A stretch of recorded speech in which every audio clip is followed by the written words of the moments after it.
4. We're under caution for the third time with 28 laps to go here in Phoenix. Hey, it's Rob Tanner, and NASCAR USA is giving one lucky listener a trip to the 2018 Daytona 500.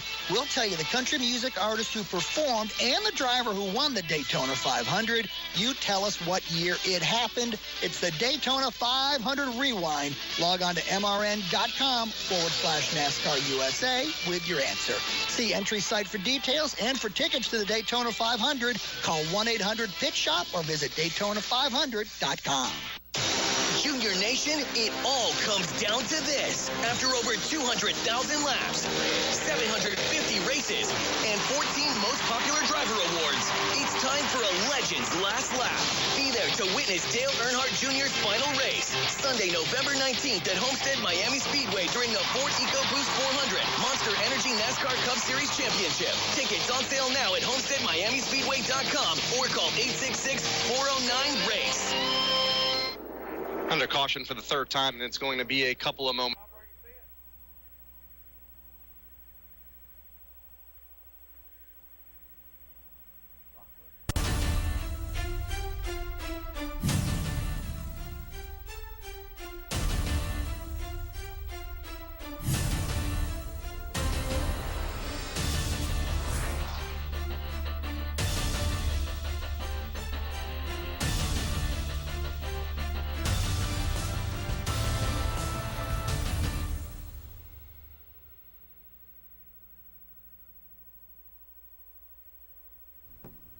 Welcome to the Much More Friday Night Scoreboard. I'm David Quinter. It's Johnathon Cox. Now, folks, you'll have to give us a little slack tonight. This is the first time I've ever done this show, so just be easy with me. First time I've ever done a show with you, so.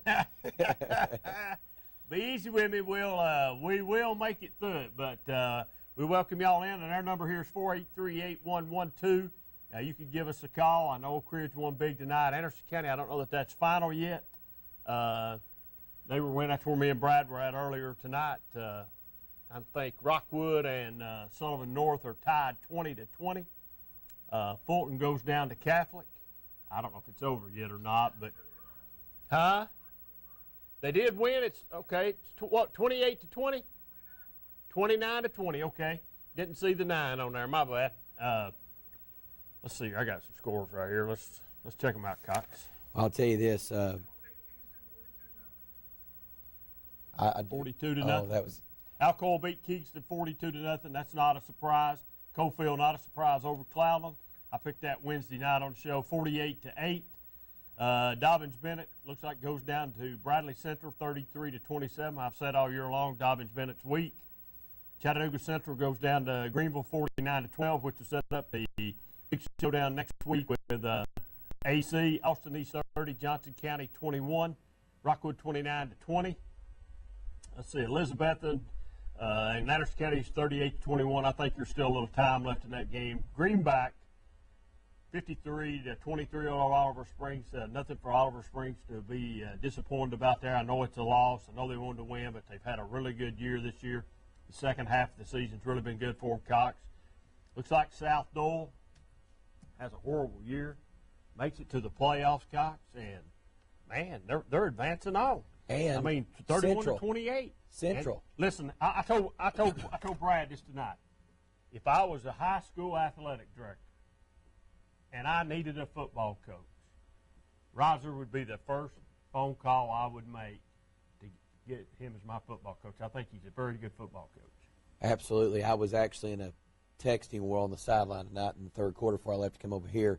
Seth Smith saying that Rosser, now that George Quarles is out of high school football, he thinks Rosser is the best high school football coach in the state of Tennessee. He said, you name somebody better across the state. He said he's got his 4-string quarterback, and he's taking them to he's taking them to the quarterfinals. Well, I ain't going to go as far as say he's the best. Well, we know you're a Joe fan.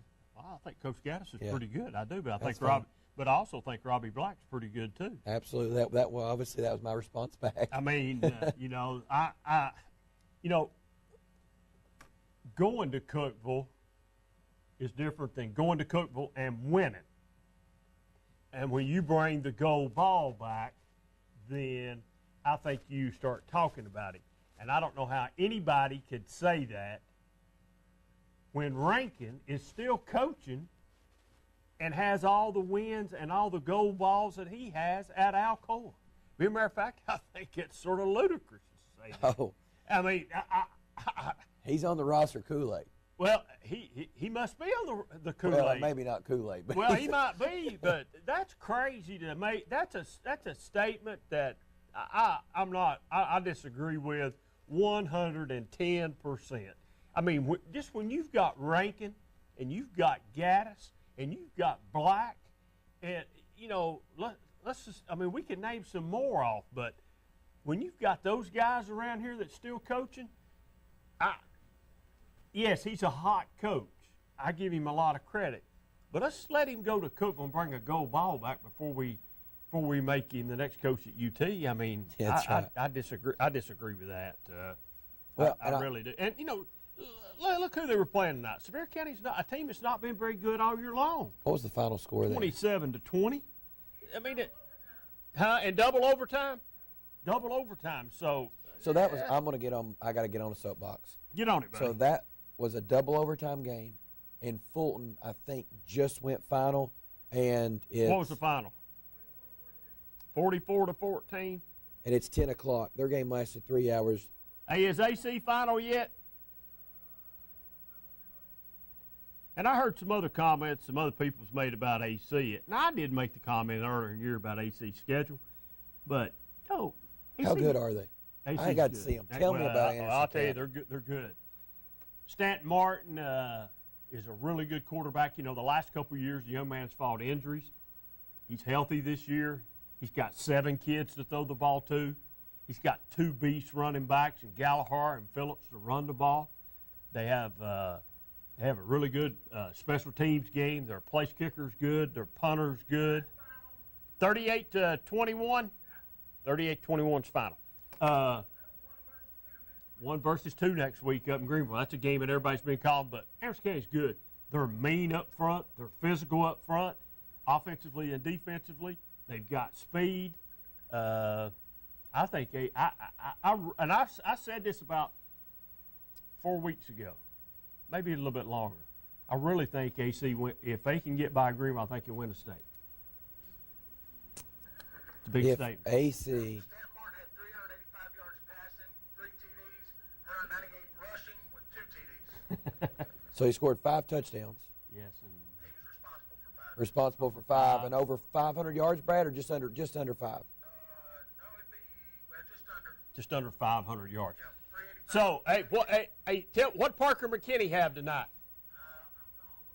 Get it for me. He had 2 pick sixes. Parker McKinney had 2 pick sixes. He's looking at some state records possibly. He's within 1 or 2 of the state record. I talked to a longtime high school football coach tonight at AC, and you know who the coach is. And I've been saying this all year long about Parker McKinney. I know Parker's committed, and that's where he really wants to go. But I think a lot of schools are missing out on Parker McKinney. I think he's a D1 prospect. I think he could play anywhere in the SEC. I really do. I think he might be better on the defensive side of the ball than he is on the offensive. Does he play safety? He can play anything. I mean, and this coach was Tony Lambert. And Tony Lambert agreed with me wholeheartedly. Parker McKinney goes to a football camp at Alcoa. Rankin calls Tony and tells him, hey, you were right. He said, I tried to tell you, Coach, if Parker McKinney played at Alcoa, he'd be your starting quarterback. Parker McKinney could start at quarterback at any school in this area. Any school, by far. You take him. That's how good a kid he is. Go ahead, caller. You on the air? What's going on, man? Not a lot, man. Hey, I tell you, I said it at the very beginning of the year, and even though they're where they are now, Cofield's kicking game is the reason they're going to Greenback. Cofield's kicking game? Cofield's kicking game is the reason they're going on the road. Explanation. Well, If they'd have made their extra point, they'd be at home tonight. yeah. Oh, they were not. Practice. Yeah, yeah.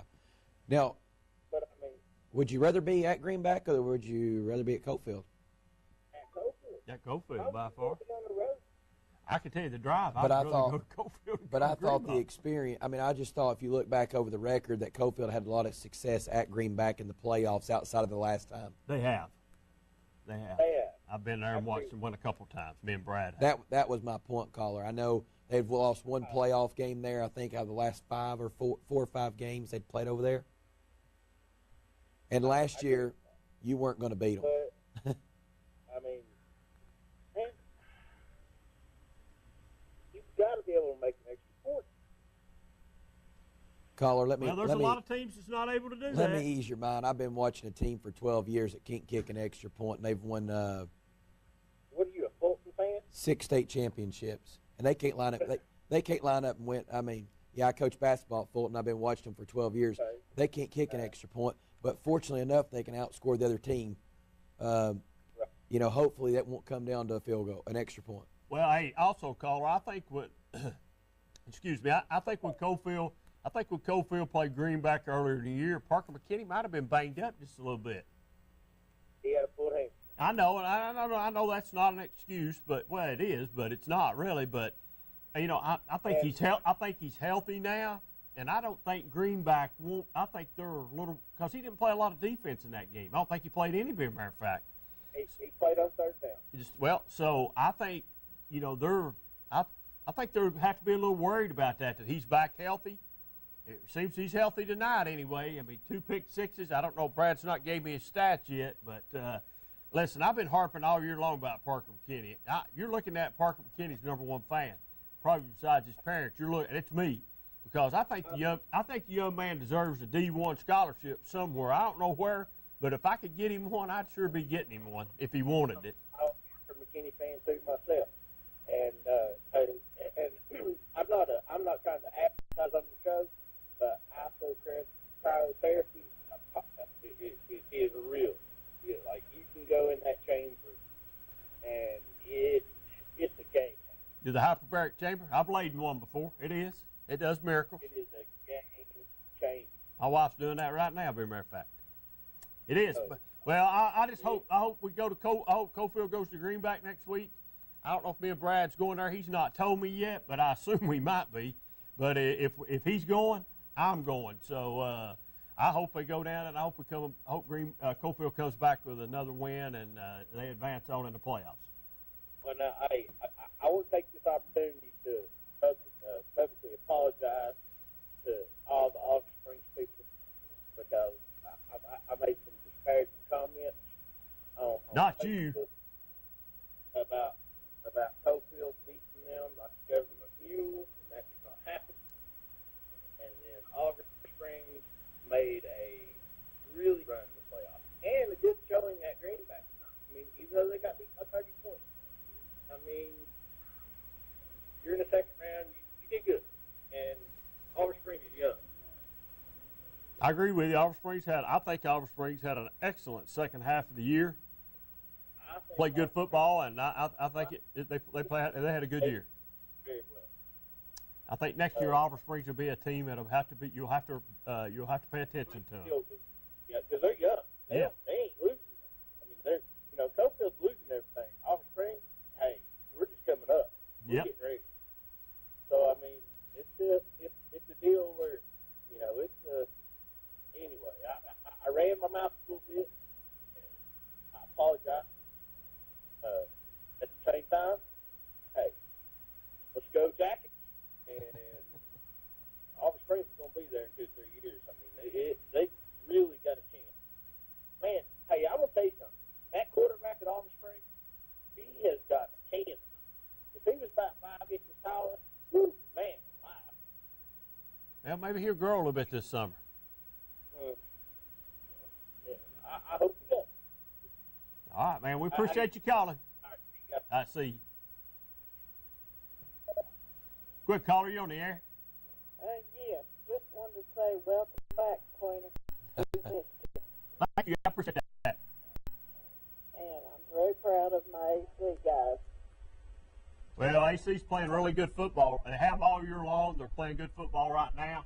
I really think they'll do. I think next week's game's is a big game, and there's a few things AC needs to clean up, but I think they know what that is, and it's not really hard to clean up. But I think they go up there and win next Friday night. Wow. I really do. I feel like they go to Wow. I think they go to Greenville and they win next Friday night. Is that the last game of the season? No, they'll be. If you lose, it would be. If Yeah, you win, you'll go to the fourth round, and then you have to win the fourth round, and you'd have to win the fifth round, being the state championship. if AC wins, they play the semifinals at home. They'll come back home, possibly come back home. Is that right? Oh, wait. If they beat Greenville, they might be the higher seed. Is Greenville in Region 1? Anderson County Region 2? I'm not 100% sure. Has to be. Has to be, I guess. I don't For know. Greenville. Two.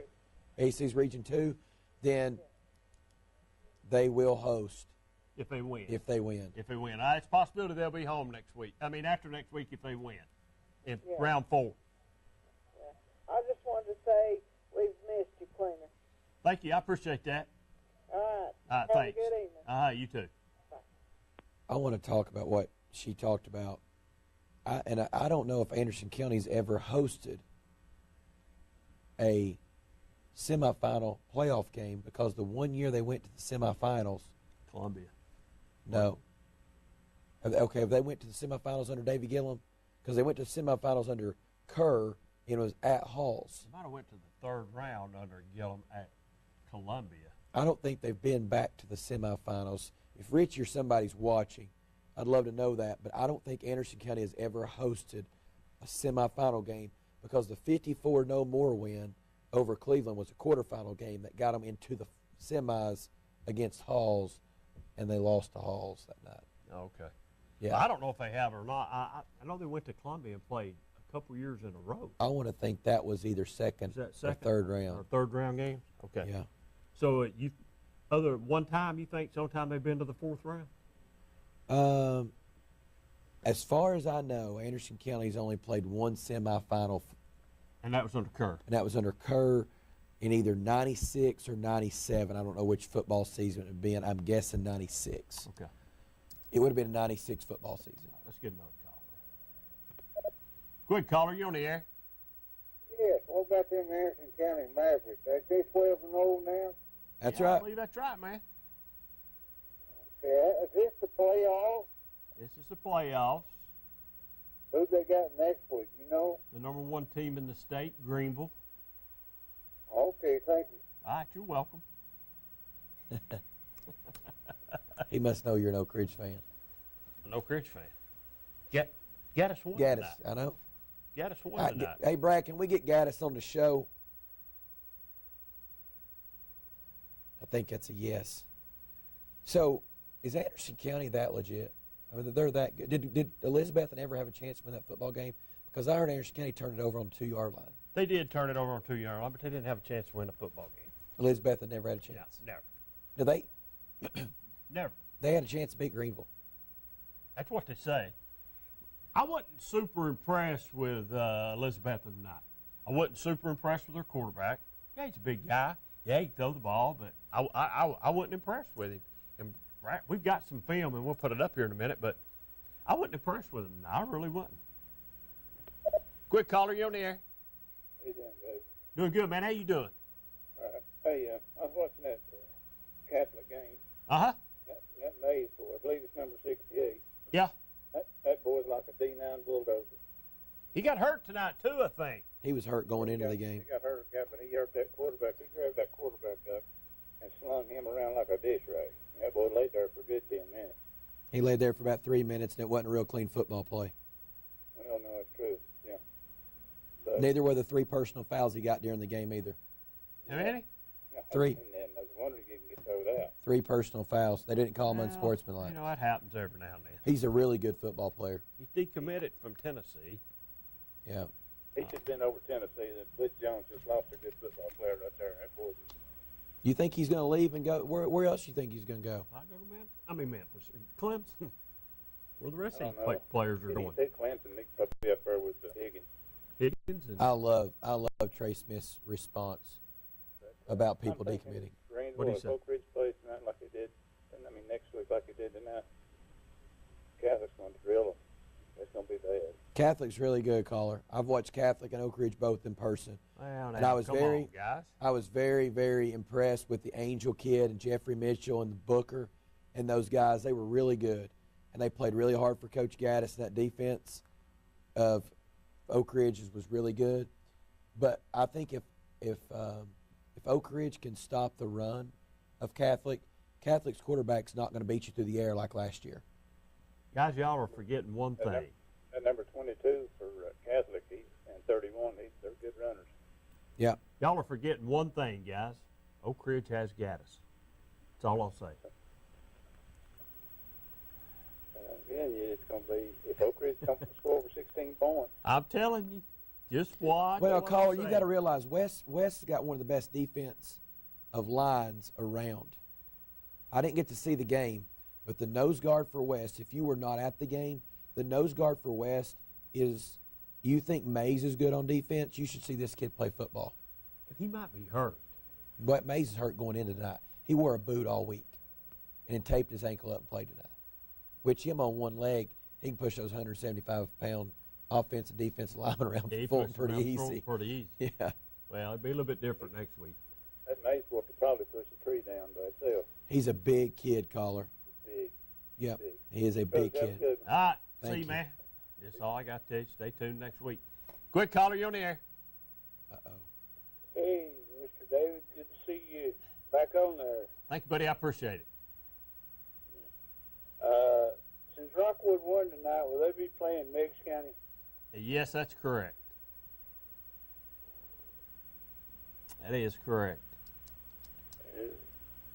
Hey, it's been a long time on them Pepsis, ain't it? Or Coke or whatever. Yeah, I mean, I've been to Rockwood twice this year, and I didn't even see you. I mean, I'm not, you know, listen, I'm not quit. I just not been here on this show this year.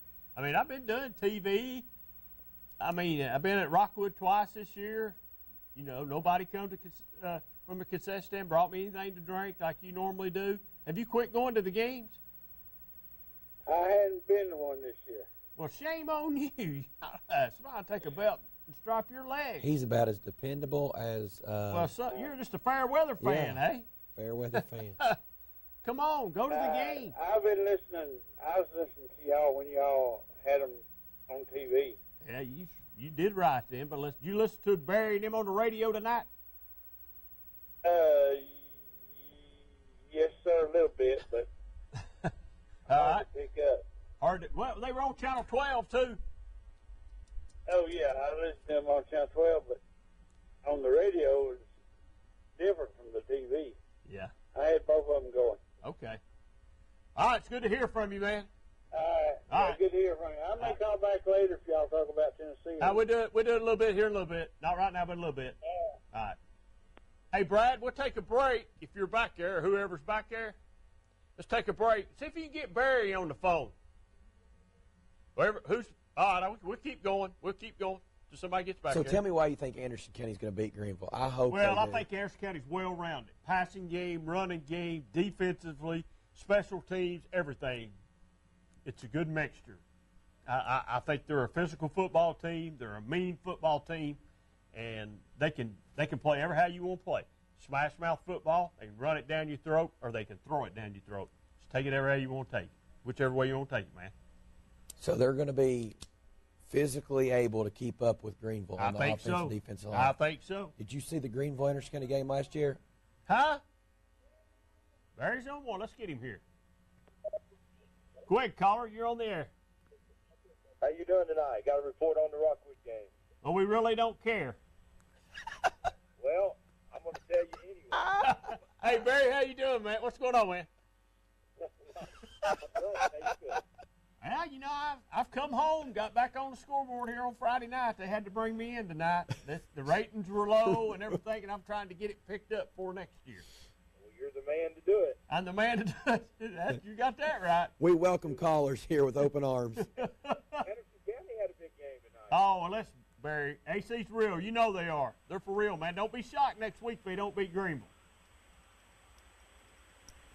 Well, my money's on them. Yeah, that's a good bet. What about We had Cofield win tonight, Rockwood win, Yeah. So that's all we got left. That's all Oak we got. Ridge. Oak Ridge. I mean, Oak Ridge. Yeah, Oak Ridge won too, right? Yes. Beat West. How bad they win? 16 to 16-9 or 16-9, 16-6. 6. Wow. Good job. Good job. Don't matter how many points on board, just as long as we won. Fulton gets beat at Right. Catholic. Catholic wins tonight. Maryville wins tonight.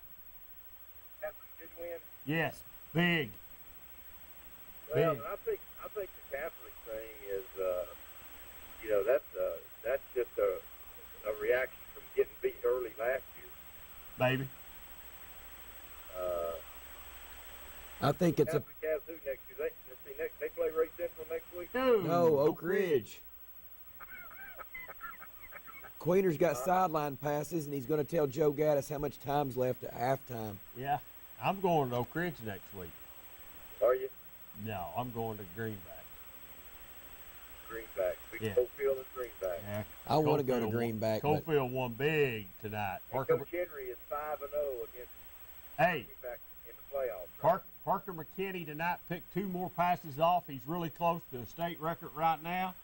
Hey, Barry, Stanton Martin tonight had his hand in 5 touchdowns, had over 500 and some yards of total offense, passing and running the ball. Just he lit it up tonight. I mean, Elizabethan didn't really know what hit them from the opening bell. Wow. Well, let's Rockwood Tigers got off. They scored on about the third play scrimmage, 56-yarders by Joe Ashburn, and then they come right back. And in fact, they go for 2. They fake the extra point and go for 2, and make it. And then they score again. They're out 15-0, just really, really quick. And then Sullivan North comes back out after halftime, and they turned it up a notch. It's 15-6 at halftime, and they come out and just sort of take the game over, really, and get the momentum going. And that's 22-20 with about 6 minutes left in the game, and the Tigers are unable to get anything going. But the Rockwood defense on 2 consecutive possessions, 3 and out. So they come away with a big 22-20 win. 22-20. I mean 29-20. That's what we had. I just want to make sure. 20, I'm sorry, 29-20, and now go to Meigs County, and that's all you can ask for. You know, you were there at the Meigs County game. Sure was. And you know what? Halftime it was a great game, and so it'll be interesting. It'll be at Meigs County. So just late in the game, you don't care where they're playing, right? That's exactly right. Are you going to do the game next week? I think so. you going to have Chase with you? Yes. He's got a better voice for the radio than he does face for TV. Is that right? You wouldn't have recognized him tonight. He looked like a deer hunter. Oh, did he? Well, when Rockwood was struggling a little early on, he wore pink in here on Friday nights. He wouldn't wear his green and gold. Well, but he's a trooper. He was getting a little nervous there in the fourth quarter when they closed it to 22-20. But Ashburn again got a couple big runs and then took one again to the house. It was over after that. With about 6 minutes left, Ashburn takes another one in, and it's then the Tiger defense came up strong. But Peabody Ledford pulled us through. You got Peabody with you? Got Peabody with me, but he's my chauffeur, and he's the main man. You're riding with Peabody right now. He's like my traveling secretary. You're riding with Peabody, right? I'm riding with Peabody right now. He's my secretary and treasurer. I hope you got your insurance paid up. Oh, I'm driving. Oh, you're driving. I thought he was driving. Yeah, no. But that's great. As long as we still got some teams in it, that's all we can ask for. Farragut beat Maryville tonight 61-12. 61-12. Yeah.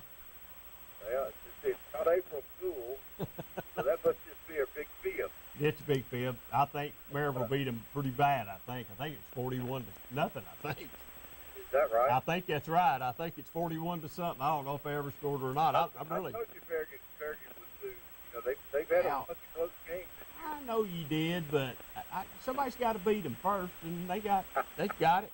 That's right. It ain't nothing to me anyway. I'm not a Farragut fan anyway.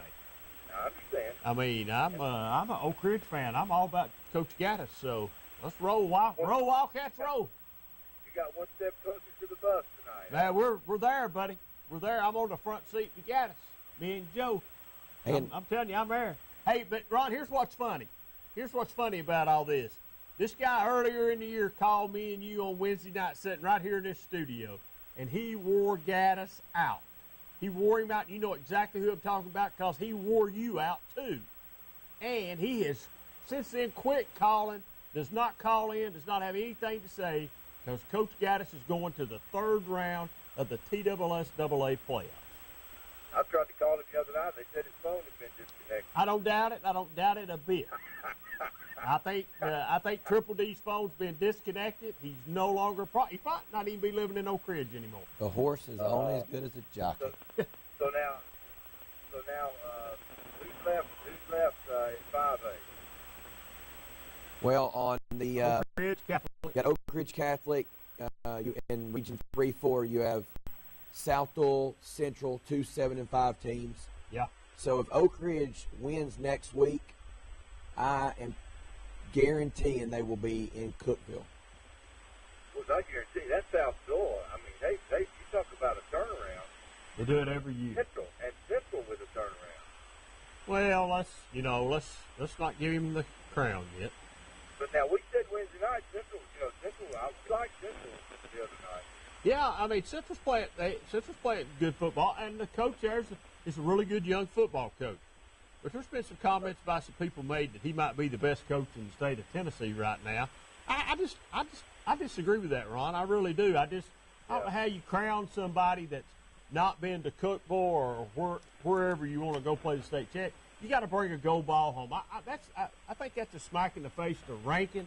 I think that's a smack in the face to Meskey at Webb, Gaddis and Oak Ridge. No, it's just. I think what the guy is saying. No, he said now that Quarles is gone. The other guys have already done that. No. What they may be saying is look where he's brought Central. Well, it was only 3 years ago that Central was losing records. Yeah, if this guy said he's the best coach since Quarles has left Maryville, there's not a better coach in the area. That's a bunch of baloney, and you know that. That's baloney. That's a big statement to say. It's a false statement to say. Yeah, but he has done a nice job. I'll agree with you on that. This year, it's more about the draw that he has in the playoffs rather than anything else. Right. And I also made this comment earlier. If I was a high school athletic director, his phone would be the first one that I would ring. I would want him to come coach my football team.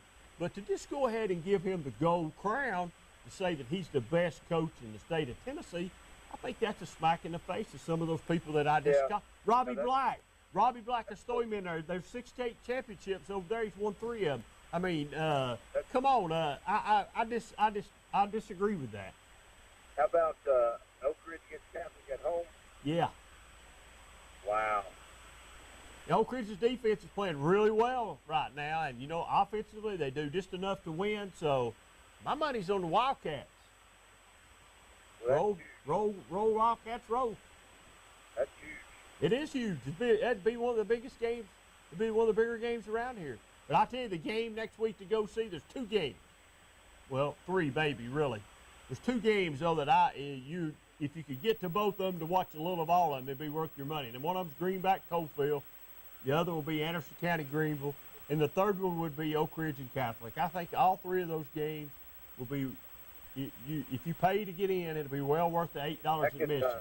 That could be 3 state championship games. Yeah, exactly right. And listen, Ron, if Rockwood could correct some things, I think they can beat Meigs County. Oh, there's no question that they can that they can beat them. I think you just gotta really work on putting somebody on the quarterback. I mean, he's the one that killed you on and Rockwood had a lapse tonight on 3rd down. I mean, North probably had 5 big third down conversions of over 10 to 15, 20 yards tonight, and that's the thing that just kills you. I agree with you. Win the ball game. They can win the ball game. Well, I talked to Coach Lambert tonight and at Anderson County, and he told me when they played him, I think it's 13-0 a half or something like that. And he said, we just decided to come out in the second half. And just run the ball right down their throat if we could. And he said that's exactly what we done most of the night. Just run the ball at them. Yeah. Well, congratulations, Coach Webb. If you see him, tell him I said that. And that's there's another good football coach. Year in and year out, you hear Coach Webb going to the third round of the playoffs, and there's another good football coach too. So I'm just not buying the other part. That's got Rockwood in years past has been Boyd Buchanan or a private school, see. So now that those guys are gone, this is what you have a chance to do now. What you should have been doing all along. I'm with you. So, you know, tonight it's really helped. We talked about single A and double A are the two divisions that public schools have really helped the most. I'm with you. I agree wholeheartedly with you. Tonight I was listening to a guy that was standing behind the Fulton sideline, and he said that Catholic on their starting offense has 2 kids from Knox County. They have Is that right? They have 3 kids last year that right now start on their team. They have 3 kids last year that did not play football in the state of Tennessee. Wow. Yeah, one of them is a really good football player. And one of them was getting recruited by Butch Jones, then they dropped back off of him, and now he's going to Western Michigan or somewhere like that. They have all you have to do is just use a 1.8 multiplier. That's all you got to do. Yep. And that's what you told Catholic before was when they had them up to classification. And when they found out that wasn't what the rules said, then they get tickled to death. Well, the rule ought to be back to putting them up. They'll be playing at 6A. Maybe instead of coming to play Oak Ridge Friday night, they go to Maryland. Just get their attention. Yeah. They've got 2 of them from Roane County. Roane County's supplying everybody with football players. Well, Ron. Anderson County's got 2. Catholic's got 2 or 3. So Grace has had 2 or 3.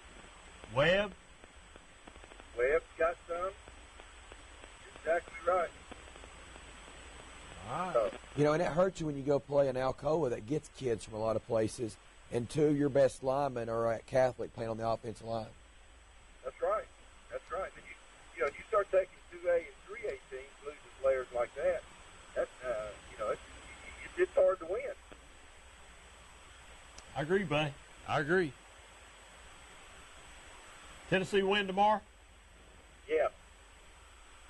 Okay.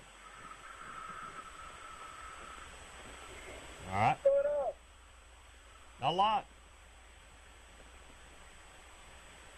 Not a lot. I don't know. We had some fans here hollering at us. We had to holler back in. All right. They's hollering at Peabody, probably. Well, Peabody was asleep. So, guys, I hope you have a great night. Tennessee will pull one out tomorrow. Oh, God. Whatever you think, buddy. Be careful coming home. I'll see you Wednesday night at Calhoun's on the River. Okay. All right. See you, man. See you, buddy. All right. See you. All right. Hey, let's take a break right quick, Brad. We ain't took one yet. We'll be right back. Mulch & More in Midtown is your landscaping headquarters. Mulch & More offers mulch, the best topsoil in the area. All types of gravel, sand, pea gravel, either loose or in bags, creek rock, river rock, field stone, mountain mist stone, railroad cross ties, straw bales, fence posts, farm gates, and much more. Mulch & More offers backhoe and dump truck service. And Mulch & More can also demolish a house or building on your property, and they'll haul it off for you. Give Gary a call today at 865-740-5229 for Mulch & More in Midtown. Reno Sporting Goods, your first choice for sports equipment. On the court, on the field, or in the stands, Reno's has the brand names you want. All the latest from Adidas, Under Armour, and more. From custom embroidery to screen printing, it's all about the game. For over 30 years, Reno Sporting Goods. Really? Again? Hey, if I had automotive style suspension like the new Simplicity, plus a free floating mower deck for the best cut, I'd be all that too. Well, and if I had the expertise and advice of his Simplicity dealer, maybe he'd look forward to hanging out with me. You don't have a Simplicity dealership. Good point. Huh. Yeah. SL Bowman & Sons, 524 North Front Street in Rockwood. Ladies, it's football time at Hammer Stores and time to show the colors of your favorite college team. Hurry to Hammers and get ready for the big weekend games, the tailgate parties, or game day Fridays at work. Choose from top labels sold in better specialty stores and upscale department stores. Put together a dressy two-piece outfit or go casual with a beautiful top and jeans. Shop Hammers and get set for kickoff now. Evans Mortuary has been serving the needs of families in and around Roane County since 1976. As established members of our hometown community, we understand the security of dealing with people you know you can trust. We built our reputation on this trust. The Evans family appreciates the confidence the community has expressed in us over the years and will constantly strive to earn that favor. Evans Mortuary, 805 North Gateway. It's time to look closer to home and energize America with fuel made in America. Natural gas is a cleaner, safer, more efficient, and more affordable energy choice. ORUD is your family's comfort provider. Natural gas is the responsible choice for your family, your wallet, and the environment. Gas is a great value, but it is also the best way to cook, heat your water, and warm your home. If you want the best for less, switch your house to natural gas.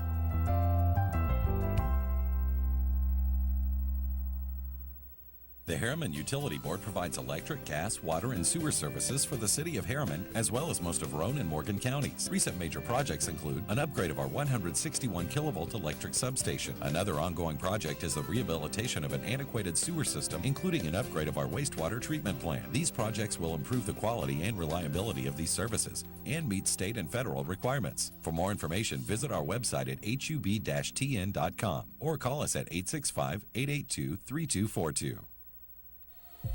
Get yourself unchained from large pharmacies. Shop and support your local independent pharmacies in our hometowns. In Kingston, shop Kinzer Drugs. In Harriman, shop Chase Drugs. And in Rockwood, Live and Let Live Drugstore.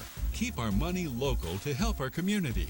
Your independent pharmacies help support local high school sports, local civic groups, little leagues, marching bands, annual staffs, yearbooks, and other school clubs and activities. Remember, in Harriman, shop Chase Drugs. In Kingston, visit Kinzer Drugs. And in Rockwood, Live and Let Live Drugstore. The next time you have prescription need, try your local hometown independent pharmacy. We were here for you before the chains, and we're here for you now. In Kingston, Kinzer Drugs. In Harriman, Chase Drugs. And in Rockwood, support Live and Let Live Drugstore. Be sure to spend your dollars locally. And please support our young people of today because they will be our leaders tomorrow. Welcome back to the Much and More Friday Night Scoreboard. I'm David Queener along with Johnathon Cox tonight. And folks, while we do sponsors tonight, pay attention to those for us. And if you're out, tell them you appreciate them sponsoring the Scoreboard show and all the other programs that they sponsor down here at Channel 12. That's what keeps the lights on and keeps the power going out. And y'all be able to call in and talk to us on Friday night. And I would appreciate that. And I know Brad would too. Brad works hard to get the show out, and for high school football, it is a lot of work, folks, believe it or not. It's not just come in and sit down and go to work. There's a lot of work that's put into it, but we appreciate all of our sponsors. I know Much and More is new this year. We have said that name so much on our Friday night TV games that I feel like I've shoveled a lot of much this year. They've got their money's worth out of it, and I hope they're back with us next year on the show. And I know Cox and Lions are lit up. People's wanting to talk high school football. They're excited. It's the playoff times, and it is a good time to be excited. Let's jump right back to them, man. That's what it's all about. Quick caller, you're on the air. Well, look at a question. Ask it. I can answer. You got Coalfield Yep. in the playoffs. You got Oak Ridge in the playoffs. You got Anderson County in the playoffs. And you got Clinton sitting right here is the meat between the two pieces of bread. That's right. When was the last time that Clinton had a winning season? Was it 1998? No. They had a winning season with Darian Stone. They went 10-0 in the regular season, and Anderson County beat them in the playoffs. Yep. They beat Anderson County in the regular season, and AC turned around and beat them in the playoffs. I don't remember what year it was. Well, I could do some math. It had to be somewhere in the 2000s, though. 2007? Yeah. Been a while back. 7 or 8, yeah. Almost 10 years ago. What I'd like to know is, how come Clinton went 1-9 last year, 2-8 this year? Is it the players? I thought, I went to the first game in Clinton. His boy inside me watching the game at the video. He's playing football. He said, I did for 2 weeks. I said, well, point after point. He said, I don't like the coach. It's a sad way not to play football and not to enjoy your high school because of a coach. Yeah. What he told me. I said, well, you just didn't want to play football, did you? Oh, yeah, I want to play football. And if he wanted to play, he'd be out there. Exactly. It wouldn't matter who the coach is. He's out there playing football. I think Coach came in. He'll get it turned around. I don't know how long it's going to take him. I didn't drink the Kool-Aid this year like my buddy here did beside me. I think a lot of people thought Clinton would automatically just run 8 or 9 wins off this year, and Clinton's schedule was built to win the first 2 ball games. No doubt about it. And then it really got hard. And there was a couple other games on that schedule that a lot of people thought that Clinton could win, and they did not win those games. So that's why we're 2-8 instead of maybe 4-6 or 5-5 possibly. If you look at Powell, if you look at Carnes, that's 2 games that maybe Clinton should have won. And a lot of people thought they might beat West also. We had Campbell County beat and lost the second half. Yeah, you gotta you gotta learn. After you've lost for such a long period of time, you gotta learn how to win again, and that's not easy. Winning, the culture is going to have to change. Yeah, you're gonna have to change the culture. Campbell County knew they were going to win the foot. It's going to take before Clinton has a winning season. Oh, it could take 2 or 3 years. I mean, I think you'll see some improvement next year. You hope you see some. If Clinton will win a couple more games next year, maybe go 4-6, 5-5, then you could say maybe they're on the right road. Man, now listen, they're in a tough region though. It's not easy. They're in a tough region. They're playing for 3rd and 4th place every year, just about in that region, with Oak Ridge and Fulton in there. It's 3rd and 4th. That's what they're playing for. They've got to win the games they're supposed to win. Well, here's what I'll say, and this is a fair question. I don't know the answer to this question. I'm going to ask it. How many of the Clinton kids that play middle school football at Clinton stay at Clinton? Well, that's a good question. I don't think anybody knows. They might go to AC. But now here's my next question. If you had a kid that was a good football player in the last 5 years coming out of Clinton middle, and you want the best for them, where are you going to send them? Well, you send them up the road. Well, and then the years before that, it was you send them up the road or you send them to Grace. I'm with you. So you got to. The bottom line is you got to cut the pipeline off. Yeah. The only way to cut the pipeline off, you cut the pipeline off by winning. When you start winning, the pipeline will get cut off. It'll get nipped right then. And Chad Isbell sent me some text now, and maybe he can send this. I think Anderson County has beat Clinton in 19 consecutive seasons. Well, see, I'm going to disagree. Because they beat them in the playoffs the year they lost to them. But it's not they say 19 in a row. It's not 19 in a row. They lost one game, then come back, so we had to start the streak all over. But still, they've won 19 of the last 20. Yeah, 19 of the last 20. So, let me ask you this. Ask. Before the bridge is up there, from the bridge back toward Oak Ridge, you go to Anderson County, and Anderson County schools, you go to Clinton, and then if you live past the bridge, you go to Anderson County. Yeah, but I don't think Clinton. I don't think Anderson County. I started to say Clinton, but it's Anderson County. I don't think Anderson County Schools actually has districts.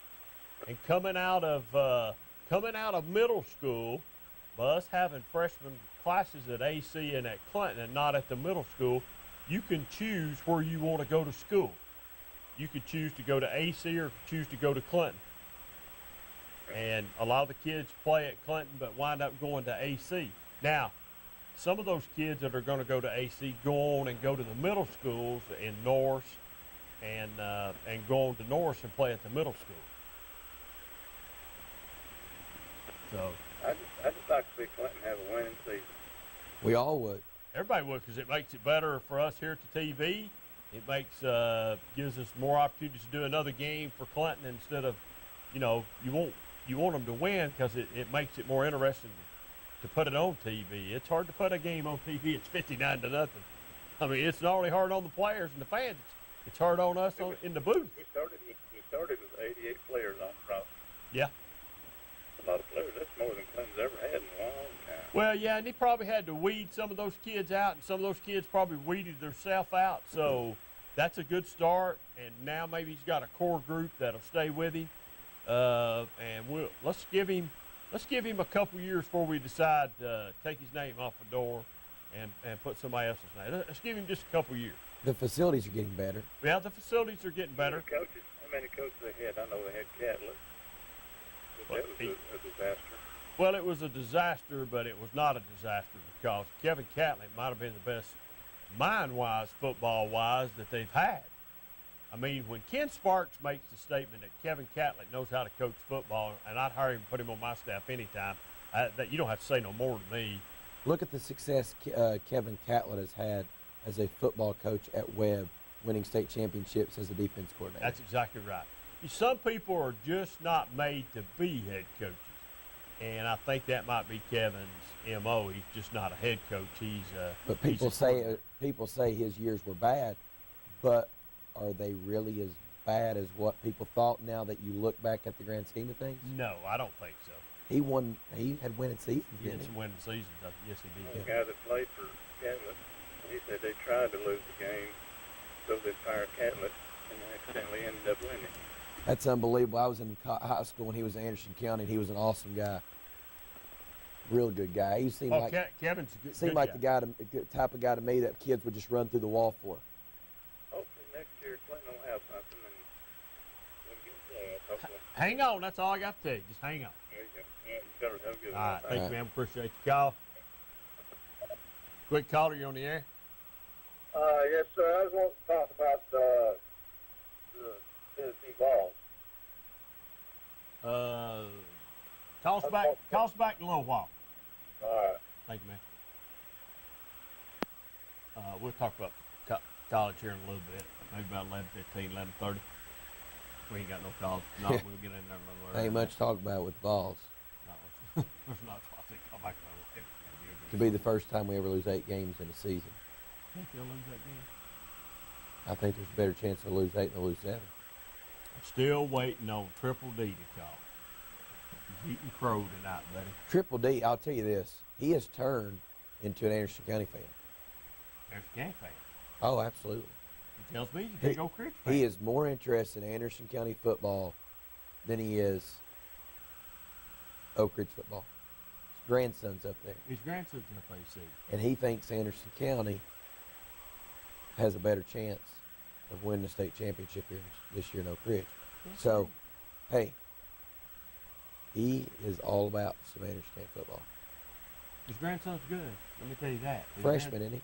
Nah, I don't know about him being a freshman, but if it's a Gallagher kid, I don't know what grade he's in. If it's a Gallagher kid, he's a good kid. He's good. Good player. Both ways, defensively and offense. He didn't play much offense tonight. He's banged up a little bit, I think. I'm going to have a hard time. I want to go watch that Coalfield Greenback game. I'm going to have a hard time not going to watch Greenville, Anderson County next week. Well, we can get you a pass. You just go to Oak Ridge and represent us at Oak Ridge. Well, I could do that. I wouldn't have a long drive. No. It's a show. It's a show. Look here at some of the fireworks tonight up AC. As they say, the greatest show on turf in Anderson County. 483-8112. Now, listen, folks, if you don't call us, we will go home. I promise you this is the last show of the year. Everybody's pretty much on the road next week except for Oak Ridge. So you won't get some parting shots at me or Cox. You better give us a buzz because this is the only show I've done this year.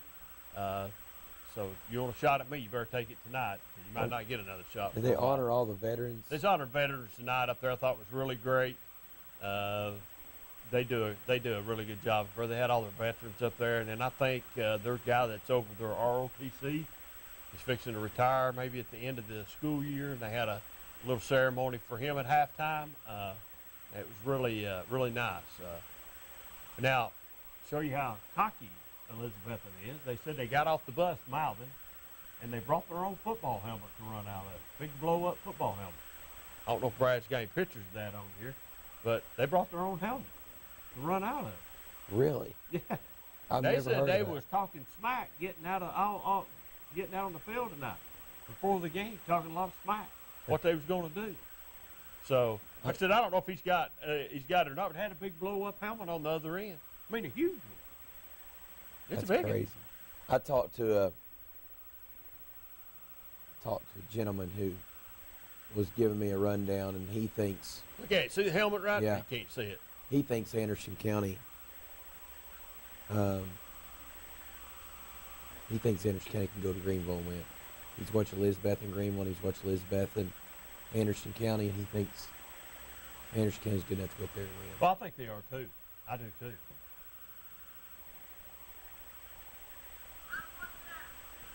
Line one. Coach Gaddis, congratulations on a big win tonight. Thank you. I appreciate it. Coach, you said West, you told us Wednesday night as we were getting ready to leave that West has a really good football team. I assume that played out tonight. Well, I probably was even more specific than that. They've got a great defense. I can't imagine that we will play a better defense, no matter how far we go in the playoffs. They are the two best defenses we've seen this year have been West in Game 5 and West in Game 12. Their defense is just absolutely tremendous. Ours isn't bad, but theirs is a great defense. Thank goodness we don't have to play our own defense. Coach, I know you've probably not looked. I know you've heard, but you don't have who I thought you would have next week. But I was looking forward to the matchup. But you're going to have Catholic, and I know you've probably not had any time to look at them. I know you don't look ahead, but just in what you know, what challenges will they present to you next week? Well, I watch them on the news clips every night. I tape them. I'll watch them later tonight. But they've got great talent that seems to move in from out of state, and they've got a great wide receiver who moves in from somewhere up north. Indiana. The Mays kid is great. His younger brother's great. They can go pretty much anywhere they want to go in the country. It's a team loaded with D1 prospects, and a team that is going to be probably easily the most talented team that's coming to Blankenship Field this year. And we'll have to get ready. And as long as we keep playing good defense, I like our chances against anybody. Well, Coach, the Mays kid is got hurt again tonight. He's been banged up already, but I'm sure he'll be ready to go next Friday night coming to Blankenship. But defensively, any standouts tonight? I know y'all play defense really good all year long. I know that's what you've been hanging your hat on a lot this year. Yeah, we defensively, without looking at the film, I'd say all 11 played well, but Kobe Angel, who was pretty sick all day, may have had his best game. He made some big plays in the game, some interceptions, things like that, but he was all over the field. But I'm going to say all 11 of them were. Offensively, we turned the ball over. We had penalties. We played about as fast as we played for a half. In fact, to be honest with you, we had no business being ahead of that game at the half. But for 22 minutes, we played about as fast as we could play on offense, and we're down 6-0. And then there's a safety, and we make one big play on offense, and somehow we're up 9-6 at the half, and I'm sure their coaches were scratching their heads, wondering how. Well, Coach, I'm going to let you go and say congratulations, and I'll see you Wednesday night, and maybe you can tell us a little bit more about Catholic on Wednesday night. Hey, Coach, if you need a guy to keep up with your halftime time, I'm the man. Quayner's your man. I'm the man. Hey, yeah. All right, sounds good. All right, see you, Coach. Thanks, buddy. Appreciate it. Thank you. I'll see you. All right. Coach Gaddis, victorious tonight. They take on West, and, he did say more than what I said leading into that about West. He says they have a really good defense. He really bragged a lot on their defense. He says they posed a lot of problems. He felt like their front part of their defense was really tough, and that would cause a lot of problems for them tonight. But I'll tell you what's funny. Really about the playoffs, really it's just about surviving and advancing. It don't matter how you do it as long as you advance. It don't really matter what the score is. I'll tell you what's funny.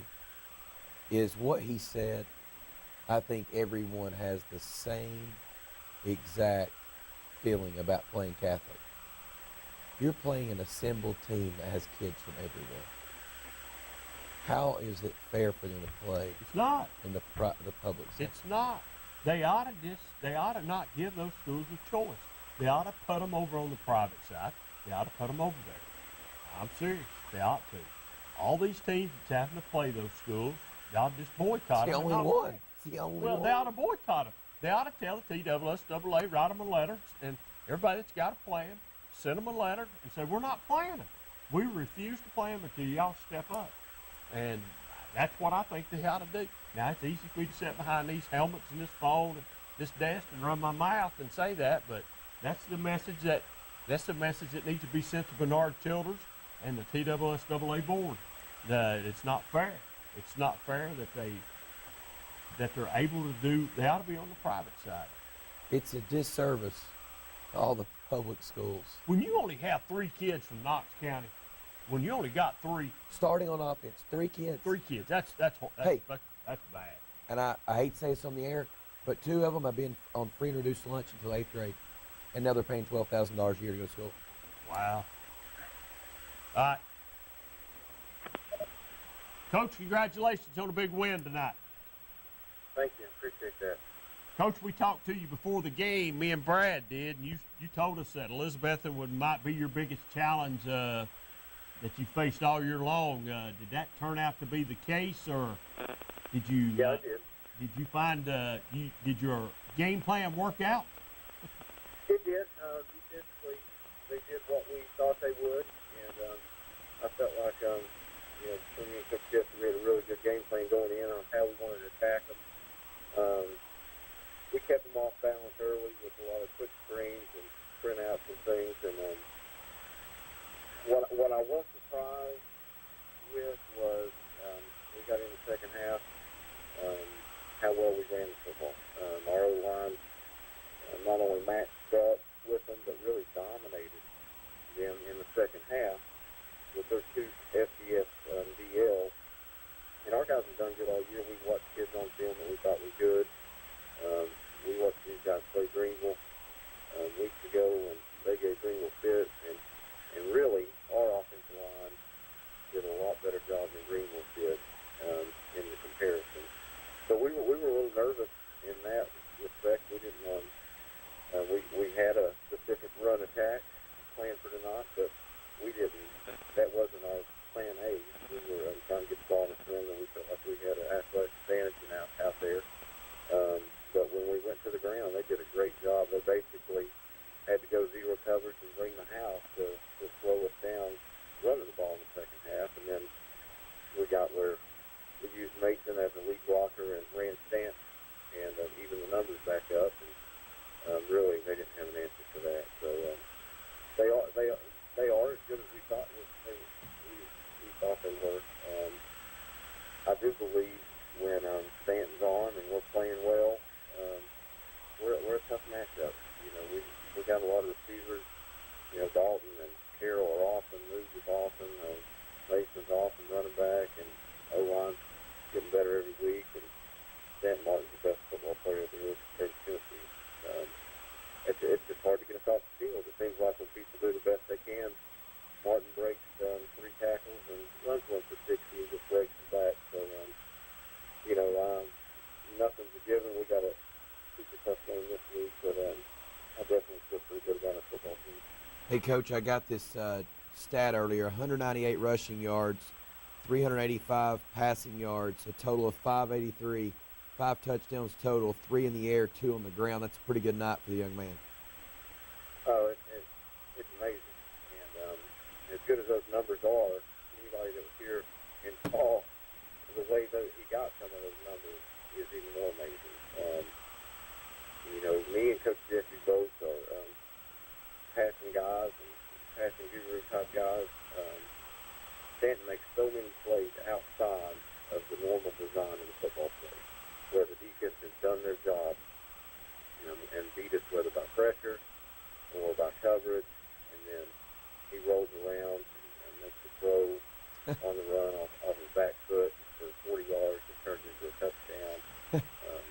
Coach, that's so funny. You're saying that, and it's showing that highlight as you say it of him throwing it 40 yards off his back foot. I mean, just dropping it right in the guy's pocket. Yeah, I've been around football a long time. I love Stanton Martin. I love all these kids. As you should. But Stanton is he's a special kid off the field. Comes from a special family. Just first class. He leads a school, leads several Christian organizations. He's been helping me run Bible studies since he was in middle school, bringing 10, 15 of his buddies to my office in our free time to run Bible studies. Just a class act, but I've seen some of the best football players in Nancy County history, and Tanner Williams, and I always thought Jamie was maybe the best player I'd ever been around. I don't know if I've seen one like Stanton. He just run like Tyler Hitch, throw like Jamie, and think like Jamie could. He just really got it all. Well, Coach, to put him in that category, that's big. That's big because those are some really good football players you just talked about. Yeah, they are, and I've seen them all. I played with one of them and coached the others, and I tell you, we got a lot of special kids right now that we haven't had here in a while. But I hate to hand him the baton without him earning it. But, he's had a season this year that I've not seen from any kid in high school sport. Hey, Coach, talk a little bit about Greenville. It looks like on the highlights that we're watching here, and obviously they are highlights, but looks like you are more physical than Elizabethton tonight, more athletic. It didn't look like their athleticism gave you much problems. I mean, obviously, a couple plays here. We got a number 2 stiff arming a kid and just running over him and outrunning the rest of them. How does Greenville stack up athletically and physicality-wise versus Elizabethton? Greenville's bigger and stronger than Elizabethton, and they're more athletic. They're really a bunch of bullies. They're big guys, muscular guys, whether you're talking DLQs, linebackers, muscular, aggressive kids, DBs, muscular, aggressive kids. They had 4 kids last year that were sophomores offered FCS scholarships already. Very athletic kids. You'll be impressed when you see the size and speed. Kane Ballard, Cade, I guess is his name, his third version of Stanton. He's a little shorter, thicker, probably a little more physical, not as agile and dynamic as Stanton, but he's a very dynamic kid himself. It's going to be a battle.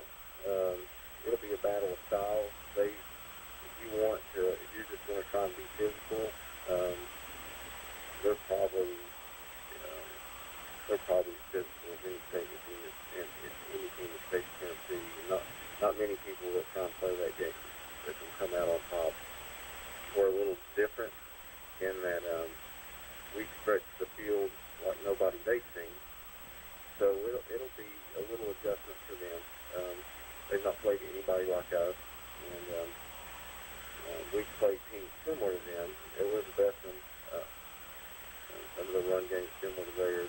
Greenville's going to be better up front than they are, and better on the perimeter. So comparing the two, we beat Elizabethton better than they did. But it's going to be a battle. I mean, they're bigger and stronger than us. We're a little more dynamic than them, and it's going to be on, and we're making plays in the pass game. It's going to give them kids like it does anybody. Hey, Coach, one cool thing is I've been to Greenville 3 times, and I've walked out of there one time on a sideline that had a win and 2 that did not. But the thing that's consistent all 3 years is that place is absolutely packed with people. It's not real big, but it is packed with people. When y'all come out of there in the end zone, you come out next Friday night, that's going to be an awesome atmosphere. It would be a heck of a place to win a football game. You're right. And this game has been, whether you're talking media, it's been building since game 1. I think we came out and played well, and people said, well, it's going to be Greenville and Anderson County in round 2. And people have been talking about it from the beginning, and we've been talking about it since January. But we knew Elizabethton was just, we knew we were going to have to play them. We knew if we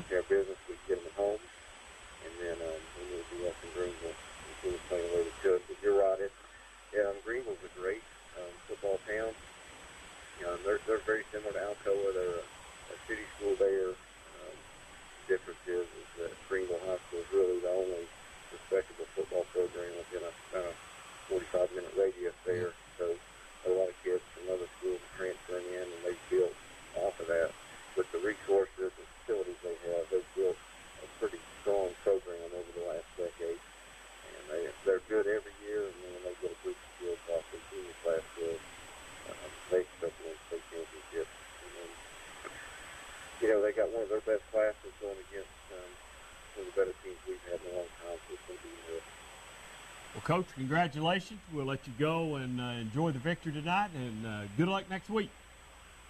okay. Thank you all. See you, Coach. All right, see you, Coach. You know. Coach David Gillum, Anderson County Mavericks, 12-0. That's round 3.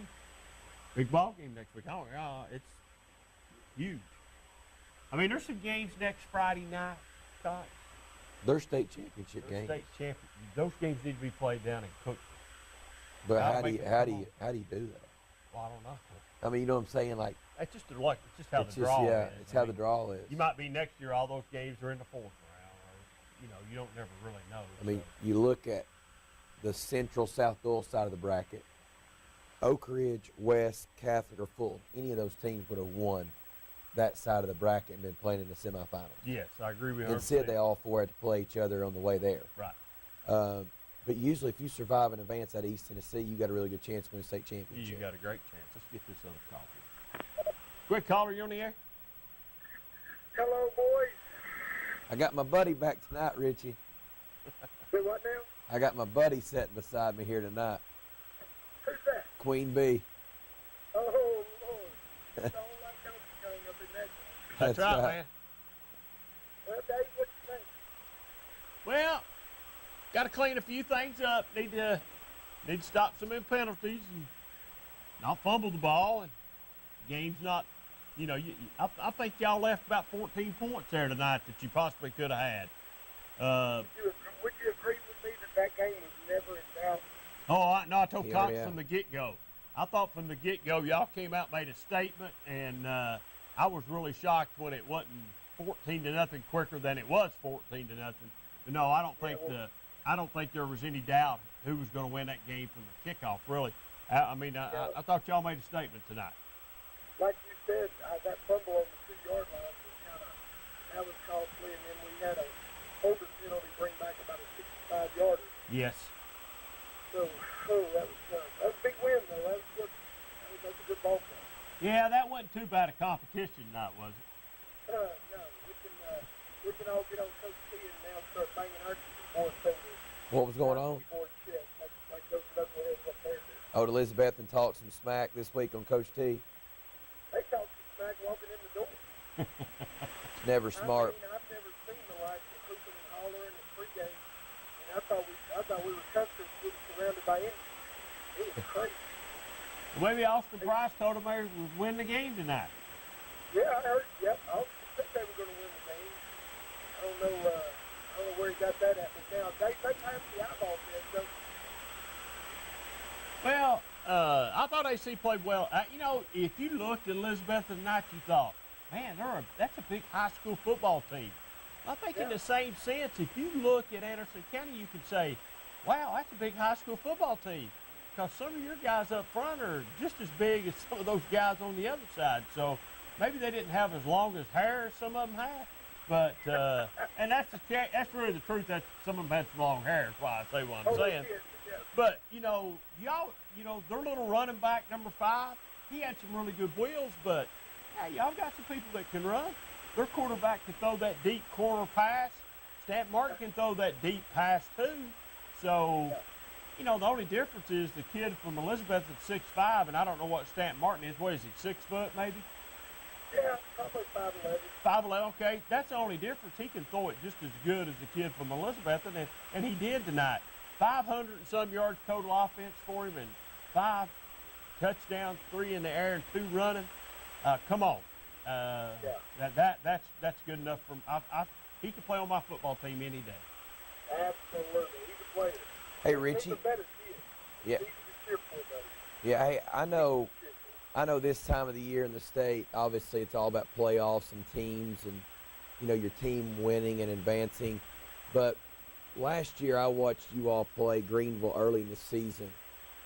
Did they lose anybody from those teams? I know you are a lot better and a lot more physical. I think the only thing that scares me is the physicality of that game last year. For me, their running back isn't as good as the running back they had last year. And they lost 3 of their 4 on defensive front. They brought back the good linebacker. They bring back that height kid, number 10, who plays defensive end, and he plays tight end. He's really good. But now their defensive line last year was pretty doggone dominant, senior heavy. And now they're still really good. They're a little more against those guys now. Man, that last year had me, I mean, I've said all year, I hope it has nothing to do with the way the game goes this year, because I thought last year they just looked really physical. And then that big wide receiver they had, they threw it up to him a couple times. He just went up and got it. Oh, yeah, yeah. And now, I think our kids have rallied around each other on being more physical. So there's a couple of kids out there that are really physical. And, like we got a DB and a couple of good linebackers and some of them Hopkins. And I think some of the kids that were more timid last year are a lot more physical because those guys have been banging heads with those guys all year long. And I tell you, winning is contagious, and it's amazing. Yeah, winning's contagious, and it's amazing what it will do for everyone's confidence. Hey, Richie, now you need to really listen to this question I'm going to ask you, because it's sort of loaded, okay? Here we go. Don't you wish, and I know Coach Harmony and Coach Cox do, don't you wish you was as good as your son? No, she won't. Do you know why she won't get after me? Because that's her grandson, so I know better than that. But no, I told your son that he's a whole lot better than you. Now you've not answered it yet, but you've laughed a lot, but you've not answered it. Your son's wired, buddy. He's ready to go. He's on wide open all the time. He is wide open all the time. Yeah, he's a good kid. He's a good kid, man. We had him on the show down there a couple weeks ago, and he was a hoot to be on the show with us, man. We had fun with him down there. Thank you guys for doing that. That's awesome kind. Yeah, no, we love doing that. That's what this channel's all about. We love doing that, and man, just clean a few things up this week and go to Greenville and win the ball game, and maybe you get that gold ball. Gosh, that'd be awesome. Hey, I've already said it. Cox looked at me maybe like I was crazy, but I believe you go to Greenville next Friday night, you win the ball game, you'll win the state championship. I know you got to play the game.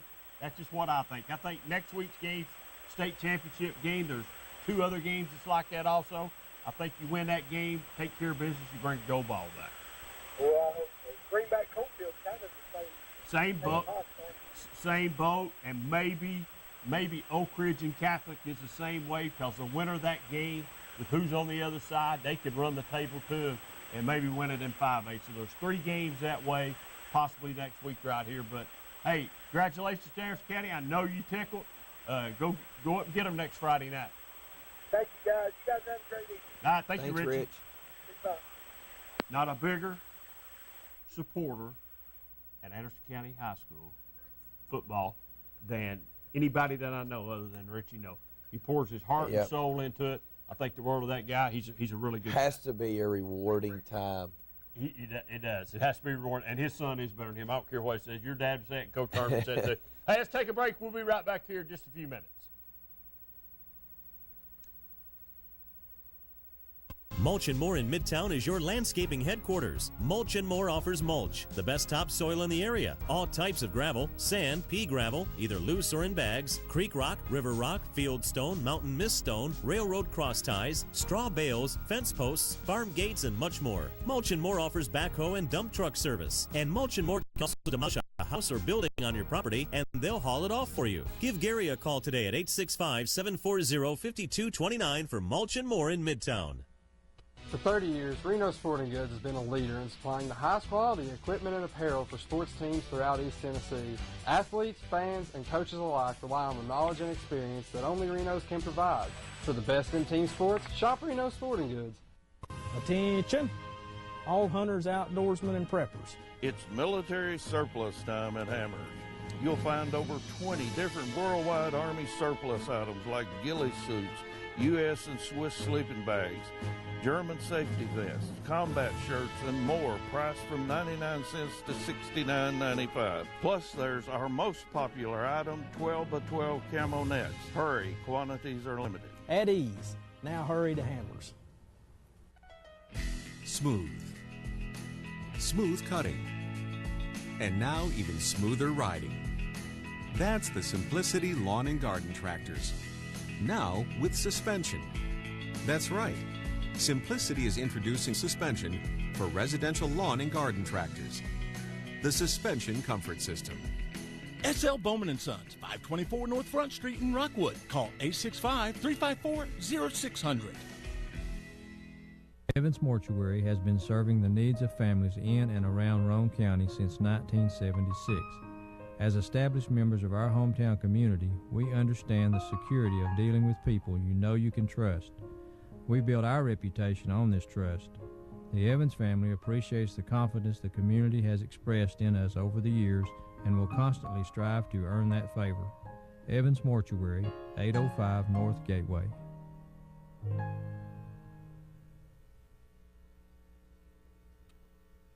If you didn't buy your rugs at Hammers, you paid too much. Hammers buyers search the South rug markets every month for special deals on area and room size rugs, like these in traditional, oriental, and contemporary designs. Choose from high quality heat set rugs, olefins or wool. Plus, there's always a special selection of kitchen and bathroom rugs for $288. Remember, Don't pay too much.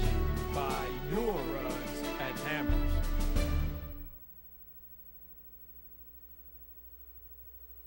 Evans Mortuary has been serving the needs of families in and around Roane County since 1976.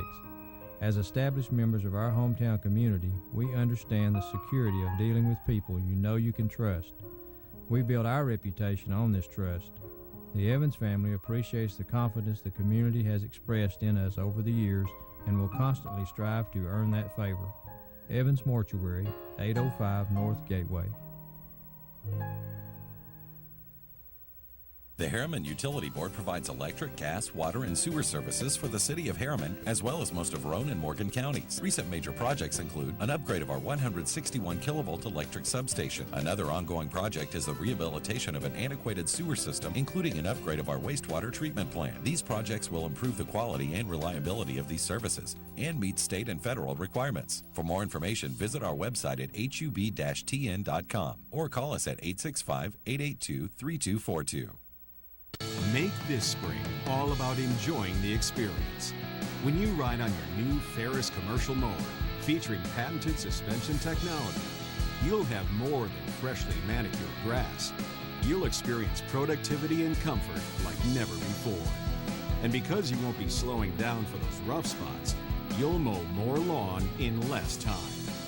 Ferris, experience suspension. S.L. Bowman & Sons, 524 North Front Street in Rockwood. It's time to look closer to home and energize America with fuel made in America.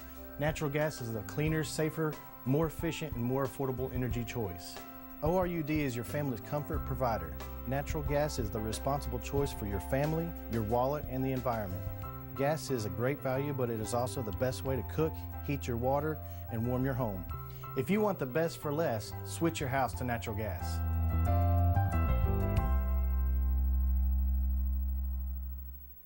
Mulch & More in Midtown is your landscaping headquarters. Mulch & More offers mulch, the best topsoil in the area. All types of gravel, sand, pea gravel, either loose or in bags, creek rock, river rock, field stone, mountain mist stone, railroad cross ties, straw bales, fence posts, farm gates, and much more. Mulch & More offers backhoe and dump truck service. And Mulch & More can also demolish a house or building on your property, and they'll haul it off for you. Give Gary a call today at 865-740-5229 for Mulch & More in Midtown.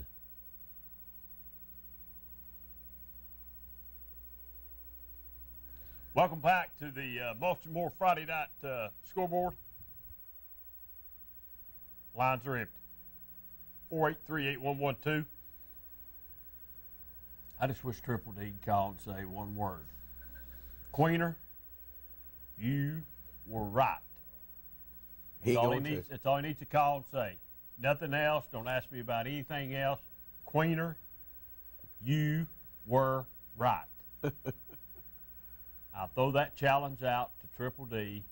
Queener, you were right. It's 11:27, or just might be a couple minutes fast there. It's close to 11:30.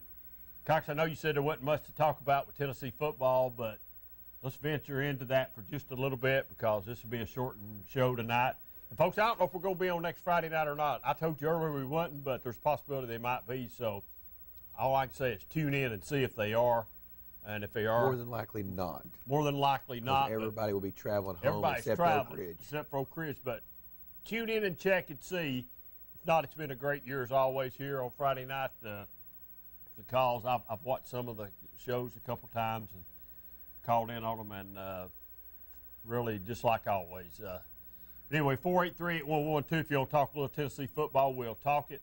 Cox, you said there wasn't much to talk about. I agree with you. There's not much to talk about. Let's just say for talking points till somebody calls, what if Tennessee runs it out here and wins the last 3 games? It doesn't matter. He will not be your football coach next year. Okay. The programs went. He couldn't get us over the top. He had the opportunity to get us over the top. He underachieved last year in an SEC East that was very, very bad. He should have been in Atlanta. He should have been at the Sugar Bowl, and he was not. He couldn't get the job done. This year he's taken maybe 3 steps back. I will say the one thing that I like is his kids are still playing hard for him. I agree. I don't think they've given up. So you don't think he gets a pass for the injury bug that he's had the last couple of years? You don't think he has? I don't think I don't think you can hand out a pass for a 41-0 loss against Georgia and the program not gaining any kind of momentum, losing to Kentucky. I don't care if you've got 15 guys hurt. Losing to Kentucky, South Carolina. Okay, I can buy all that. But now my buddy Ron Berry has wore me out for years because I sat on that side a few years ago and was ranting and raving it was time for Philip Fulmer to go. And I really do think it was time for Philip Fulmer to go. So, as Barry always said, who you going to get as a coach? Who you going to get as a coach? Who we going to get as a coach? And I think that's a key question is who we going to get as a coach? Who's going to come in and put Tennessee back to winning 8, 9, 10 ball games a year, playing for the SEC championship once every now and then, and, you know, there's not any more Peyton Mannings out here. I didn't think he's that great anyway, but there's not any Peyton Manning, so. So is it that hard to win 8 games at Tennessee, or have we done that bad of a job hiring coaches? Because if Lane Kiffin would have stayed at Tennessee, he'd won 8 games. Lane Kiffin to stay at Tennessee would have won the SEC East last year. Probably 2 of the last 4 years. Probably so.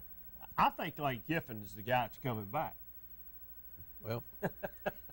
And I know people right now are thinking he's crazy. I probably am, but I think he's coming back. Listen, I don't want to hear this. John Gruden, Peyton Manning. Peyton Manning is not coming back. First of all, he don't know how to coach football. Second of all, most of those people think he's better than sliced bread, and he's not going to run his reputation to come back to get fired, because that's exactly what would happen. It'd be a complete failure. Why would John Gruden leave the booth and come to Tennessee to coach football? Why would he do that? He has not called a play in 10 years. The only way I think he comes back to coaching is if you double his salary. You have to pay him $10, $12 million. We're going to give somebody $12 million that's not coached a football game in 10 years, that's not called a play? He's never been a college football coach. That's head coach. That's what I'm saying. We're going to give somebody that much money to do that. We're going to give just because of his name? I mean, is that really what you think is going to happen? I don't know, but I think there'll be a different football coach at the University of Tennessee. Let's get this call. Somebody's patiently waiting. Go ahead, caller. You're on the air. I'm glad to see Dave Quainer back there. I'm here, buddy. But anyway, Tennessee's going to lose out. That's all I'm going to say. They ain't winning another one. Ain't winning another one. Hey, caller, do you know that Tennessee is one of 2 programs that has never had 8 losses in their history of their program in one season? I know that. Yep, it's in jeopardy. It's happening this week in the next 3 weeks. See, I think they'll beat Vandy and they'll lose 7 games. Vandy's going to beat them. Missouri's going to beat them. And what's that? LSU. LSU will take them to school. I think Tennessee wins 2 out of 3. Oh, wow. You're dreaming. Oh. Win 2 out of 3, get bowl eligible, and they go to. You're dreaming. They go to the Hamburger Bowl down in Louisiana. And he gets a raise. You're dreaming, Quainer. And he'll get an extension and a raise. Wake up. I'm awake. I'm wide awake. Look. Wide awake. My eyes are wide open. I'm talking to you. As my Christian used to tell us, look at me now. You look at me in the camera, and I'm telling you 2 out of 3. Nah. All right. See. Have a good one. All right. See you, man. Bye. Quick caller, you on the air? Hey guys, this is Greg Addington coming from the frozen tundra of Cloudland. Wow. I bet it's cold up there tonight, wasn't it? It was chilly, guys. It was around 31 degrees at kickoff, and that was the balmiest we would have tonight up in Cloudland. Parker McKinney had another good night tonight. I think he's 1 interception away from tying a record, I believe. Am I correct, caller? Getting close. Had 2 pick sixes tonight. He was 10 of 15 passing, 200 yards. He also added a touchdown rushing. He is one touchdown away from the combined rushing, passing total for the state of Tennessee. Should be next touchdown will tie, and then the second one will break the record. Well, I'm sure there'll be a couple of them next Friday night down at Greenback. So he also should be the winner of the Mr. Football Award also. I hope he is anyway. We're hoping to. Well, I think he deserves it. It's something that's well deserved. I think he's a fine young man. I think he's the best. I know Aaron County's got a good quarterback, but man, Parker McKinney, I'm his number 1 fan besides his parents, I think. And I am his number 1 fan. But I really like him. But I like Cofield in general, and I like Coach Henry too. But anything else? I mean, no injuries tonight. Everybody get out unscathed. Everything okay? Everything went really, really well. Cofield played well on both sides of the ball. Pretty much took care of the line of scrimmage on both sides of the ball. Looked good on offense and defense. So it was a good night. Got out of Cloudland, which is a tough place to play football with a W, and survive and advance, which is pretty much the mantra of any team in November. Hey, the big man that's been hurt for Cofield, and I can't think of his name, that was been in a walking boot? Is he back to playing? Jake Kilby? Yeah. Yeah, he played tonight. All right, good deal. That's a good deal. That's a good thing right there. Caller, we appreciate you calling in. Thank you for the report on Cofield. Problem. Go Jack. No All right, thanks, man. I appreciate it. Bye-bye. All right, call there that told us about Cofield tonight. It's a big game next week, Cox, at Greenback. And, Cox, if you had a ball to look in right now, who you think wins next week? Just pick them. Greenville, Anderson County. Anderson County. Cofield, Greenback. Greenback. Oak Ridge, Catholic. Catholic. You're wrong there. I tell you that. You're wrong. I think Oak Ridge wins that ball game. I hope all three. I hope 2 of the 3 road teams win. I hope it's Anderson County. I hope it's Anderson County and Oak Ridge and Cofield, but I don't know. But and I usually don't do this, but I guess I just did it. I usually don't go against the best player. I think Stanton Martin's the best player in Anderson County on that field up there Friday night. I think he's better than the Ballard kid from Greenville. I think McKinney's the best football player on the field in the Greenback game, and I just picked Greenback. And the Angel kid, Colby Angel, I mean, he's a pretty good football player too. That kid's a good football player. I know Gaddis brought him up tonight. That kid is a good football player. They talk about him every week. Well, you have to because he's in 8 out of 10 tackles. It's every week. Yeah. Somebody's got something to say about him. He's on the highlights or something every week. Yeah. I mean, every week somebody says something about him. Triple D is out of town this week at a graduation. He told us that last week. Let's go to the air here. Get it, man. Go ahead and get it. Well, look at this right here. Go ahead, caller. You on the air? Hey, it's Jesse Smithy, guys. How you doing? I'm doing well. How about y'all? I'm doing good. I've got my old-time sidekick back beside me tonight, David Queener, our old X's and O's rebounding stat guy that used to sit beside me on the bench over at Fulton. He's my main man. He's back tonight. So you're talking to David and myself tonight. Chase isn't with us. Well, it's an honor, and I know the Queener name bears a lot of weight down there at Fulton, so it's a pleasure to be on the air with you both. I heard that. Thanks, man. Yeah. Jesse, where was you? Were you anywhere tonight special or just?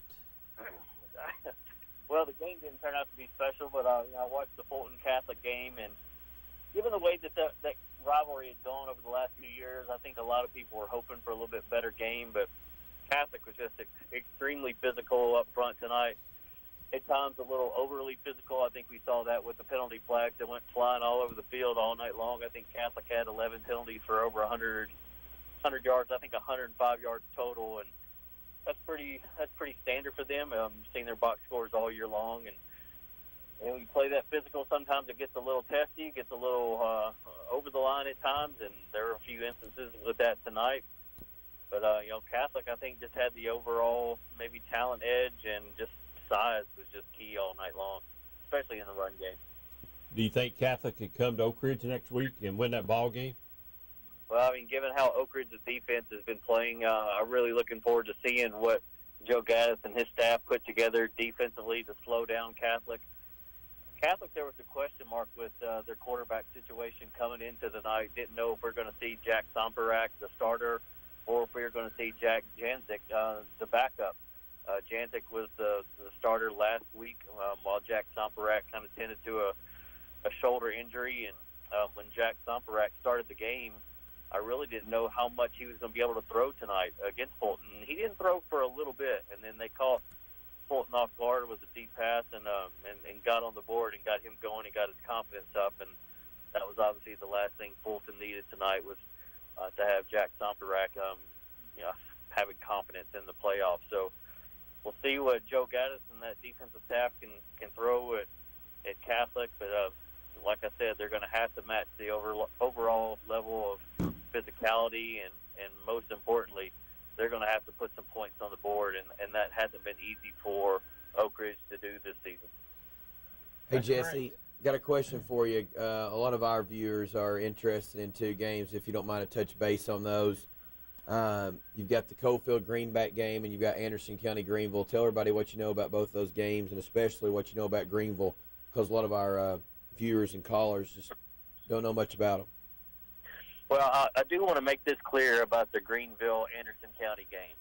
The result of this game will have absolutely no bearing whatsoever, 0% on who wins Mr. Football. That vote has been cast. It's finalized. They just haven't announced it. I've served on that committee for over 10 years, and the vote is done at the end of the regular season. So whether Stanton Martin outplays Cade Ballard or not, or vice versa, this coming Friday night, it will not matter whatsoever when it comes to Mr. Football. That being said, both players had extremely good games tonight. Of course, Stanton Martin had, I think, 385 yards passing, 3 touchdowns, rushed for 198 yards tonight and 2 touchdowns. Cade Ballard, 14 of 17 passing tonight for 238 yards. He rushed for 112 yards and 4 touchdowns. So Cade Ballard's had it going all season long, 82% passer during the regular season. In the playoffs, he's 84% passing, and Stanton Martin's been no slouch either. So this is a game that we've all been talking about probably for about 9 or 10 weeks now, once it became pretty clear that Anderson County and Greenville were the front runners in Class 4A. And it's just going to be an offensive output in that game, I believe, a lot of points. Was actually kind of surprised tonight's game with Anderson County and Elizabethton wasn't a shootout. Anderson County's defense rebounded from poor showing in the first round and really took it to a good Elizabethton team tonight. Hey, Dave. As far as the Greenback Coalfield game, Coalfield's lost 4 games in a row to Greenback now. One of those being a state quarterfinal last year, a 7-point game, 28-21. Of course, Coalfield had the 27-7 lead this year, and the Thursday night game on TV actually turned that game off. I thought Coalfield was just dominating Greenback. I didn't think I'd seen anything from Greenback in that regular season game that merited me keeping my television on to watch the final quarter and a half or so.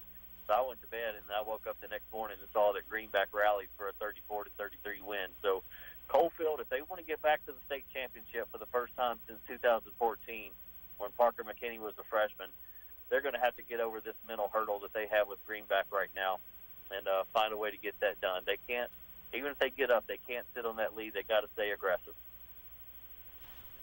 Well, we were talking to Davey a little bit tonight, going back to the Anderson County game. He obviously feels really good about it. I do think it's in the back of the Anderson County fans' minds and the players and the coaches' minds how bad Anderson County got beat last year. I hope that has nothing to do with, I think they're confident. I think they're over that because they've had such a great season. But as a fan who watched that game, that was total domination last year. And I hope Anderson County up front on both sides of the ball can hold their own. Yeah, I was at that game as well. We were unveiling that synthetic turf field, and it got ugly, and it got ugly in a hurry. So if Anderson County goes on the road in that game next week and they fall behind 14-0 in the first quarter or 17-0, you wonder about where they'll be mentally, because I'm sure they'll have flashbacks to that game to start off the 2016 season. So that'll be key for them, getting off to a good start, handling their nerves early, and if something like that does happen, kind of withstanding that storm and finding a way to kind of chip away at that lead and kind of flip the script of that game. Hey, we had a crazy caller think that Bryson Rosser was the best coach around. Crazy. You probably know who that caller is. I do know who that he caller is. He enjoys his Friday nights off. But, big win for them tonight in double overtime.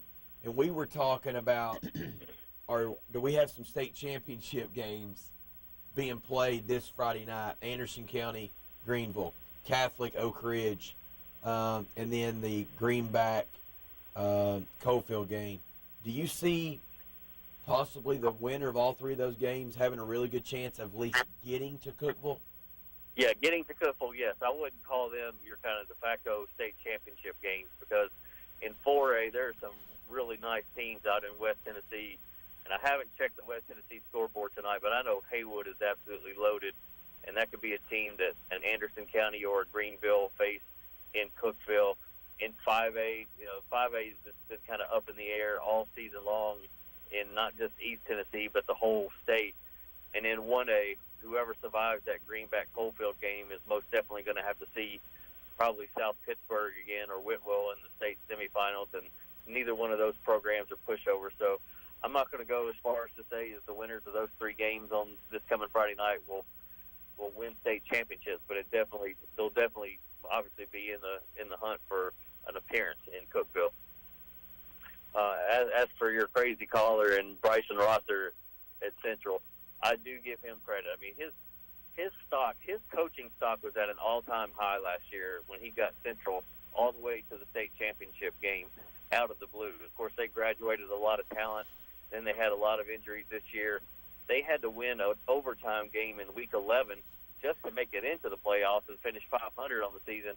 Now they're hosting a state quarterfinal game. That's almost unheard of. So it's an unbelievable effort out of Bryson Rosser and his coaching staff to get that done. And, I make no bones about it. Bryson Rosser has quickly become one of the better coaches in East Tennessee. So I look forward to kind of what comes the rest of his career. Because there were a lot of teams last year in the Mid-State that wanted a Bryson Rosser. Yeah, and me included thought he was absolutely crazy for not leaving.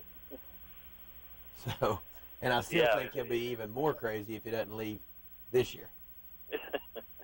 Well, you got to give him credit because there were some awfully big names in the Mid-State, and he's got a lot of ties to the Mid-State. And there were some big name schools from the Mid-State that were courting him, and we don't see loyalty much anymore, whether it's the program, whether it's kids committing and decommitting in college, and even in high schools, switching high schools a lot and playing for the best programs. You don't get loyalty much nowadays, and Bryson Rosser stuck it out, said, no, I'm going to stay here at Central, weathered the storm in the regular season, and look what happened. They're in the state quarterfinals. They're going to get another kind of cool patch to put on their Letterman's jacket, and that's a nice story to see. So that game is at Central. It's not at South Dole. The last time I looked at the bracket, Central was hosting that game. Now, crazy things happen in those brackets. Now, see, last week, Brad told me that even though the bracket is set up that way, the higher seeded team gets the quarterfinal home game. Yeah, and I looked on Coach T too right before I went on the air tonight with WATE, and it said it was at Central. But I'll have to double check tonight. I mean, again, there's always mistakes in these brackets, but the last time I checked, that game was at Central. But don't be surprised if it ends up at South Doyle. Jackson Southside won big tonight, Jesse. We do have that score 30-7. But who you want? Haywood? Yes. Yeah, Haywood's who beat us in basketball a couple years ago, and they probably brought about 5,000 people wearing purple. Haywood won 27-20. Wow. Oh, excuse me, 47-20.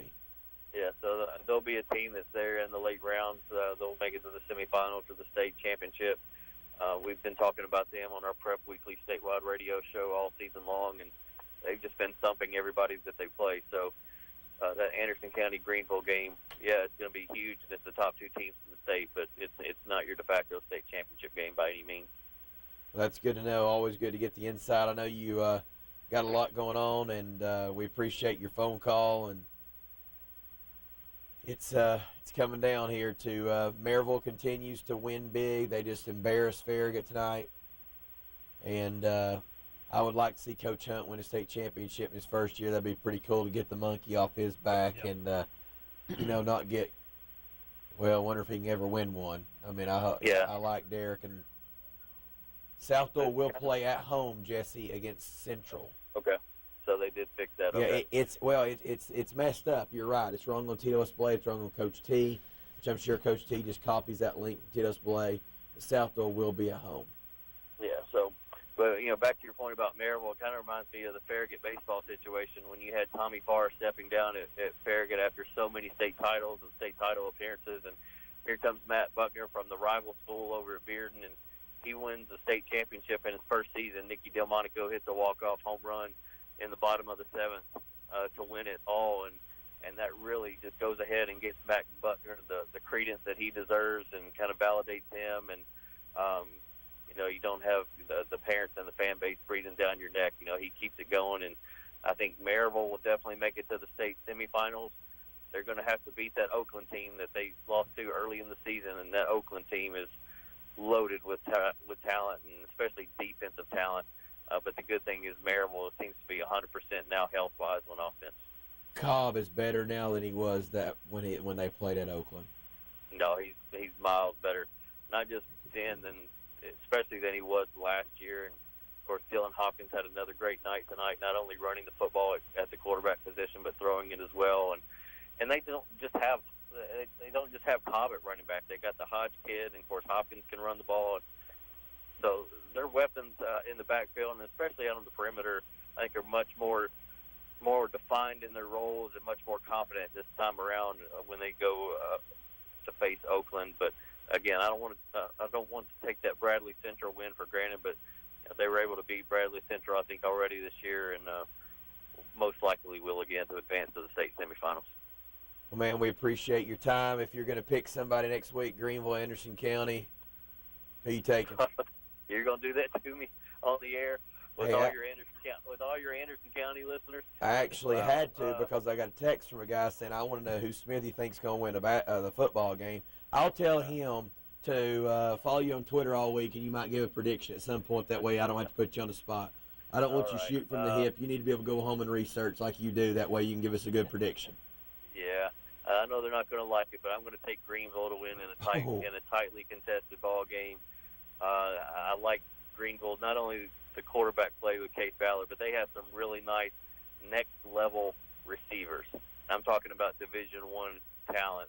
And so I think that might end up being the difference in this game. Not Case Ballard, but the players that he has at his disposal. Wow. Okay. See, Jesse's a businessman. He's already got Anderson County's new turf. Now he's trying to work on Greenville. Time for them to replace it. Hey, they should be happy I picked against. I get a little bit of extra motivation. There you go. All right, brother. You have a good one. All right, y'all have a good weekend. All right. Wow. That's big. That is big. Yep. See, last year. This key is programmed. What are you doing, Cox? What do we just do? I don't know. You've messed the phone all up. You've got every line out here flashing. All right, there we go. There you go. I hope that's somebody in the back, darling. Yeah. I didn't pick it up.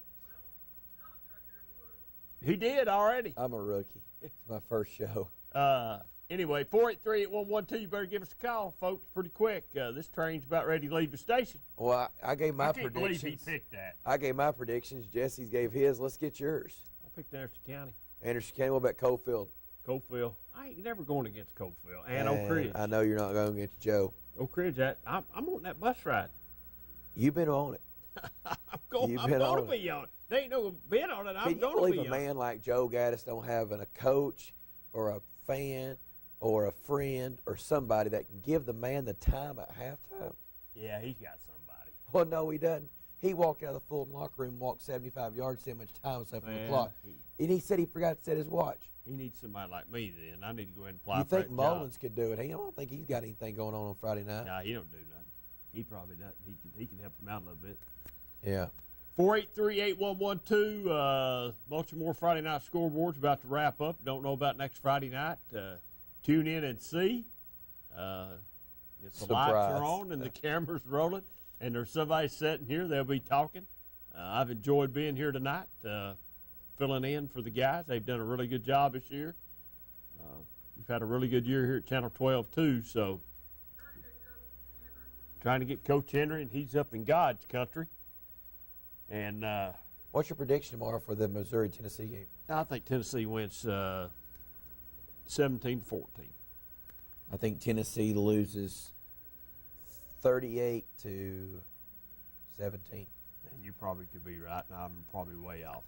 I just don't know how you go from winning the way they've won the last couple of years, and then all at once the wheels just completely fall off the wagon. I'm at a loss.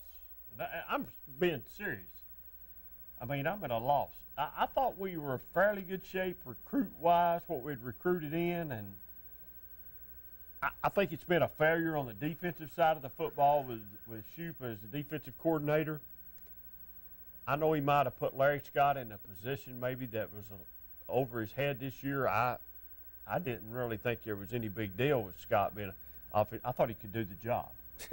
I think maybe he didn't have no choice maybe but to do that because he's such a good recruiter. Maybe that's why he done it. Wow. I don't know. Have you ever witnessed a Tennessee play calling as bad as it is? Or just offense? Don't go. Dave Clawson. Yep. And the reason why that came out is the reason why is because the offensive line coach that year for Fulmer refused to teach zone blocking the way Clawson wanted it done. So it's just continue butting of heads and just disaster. But you have to factor in a couple things, or you have to factor in these injuries.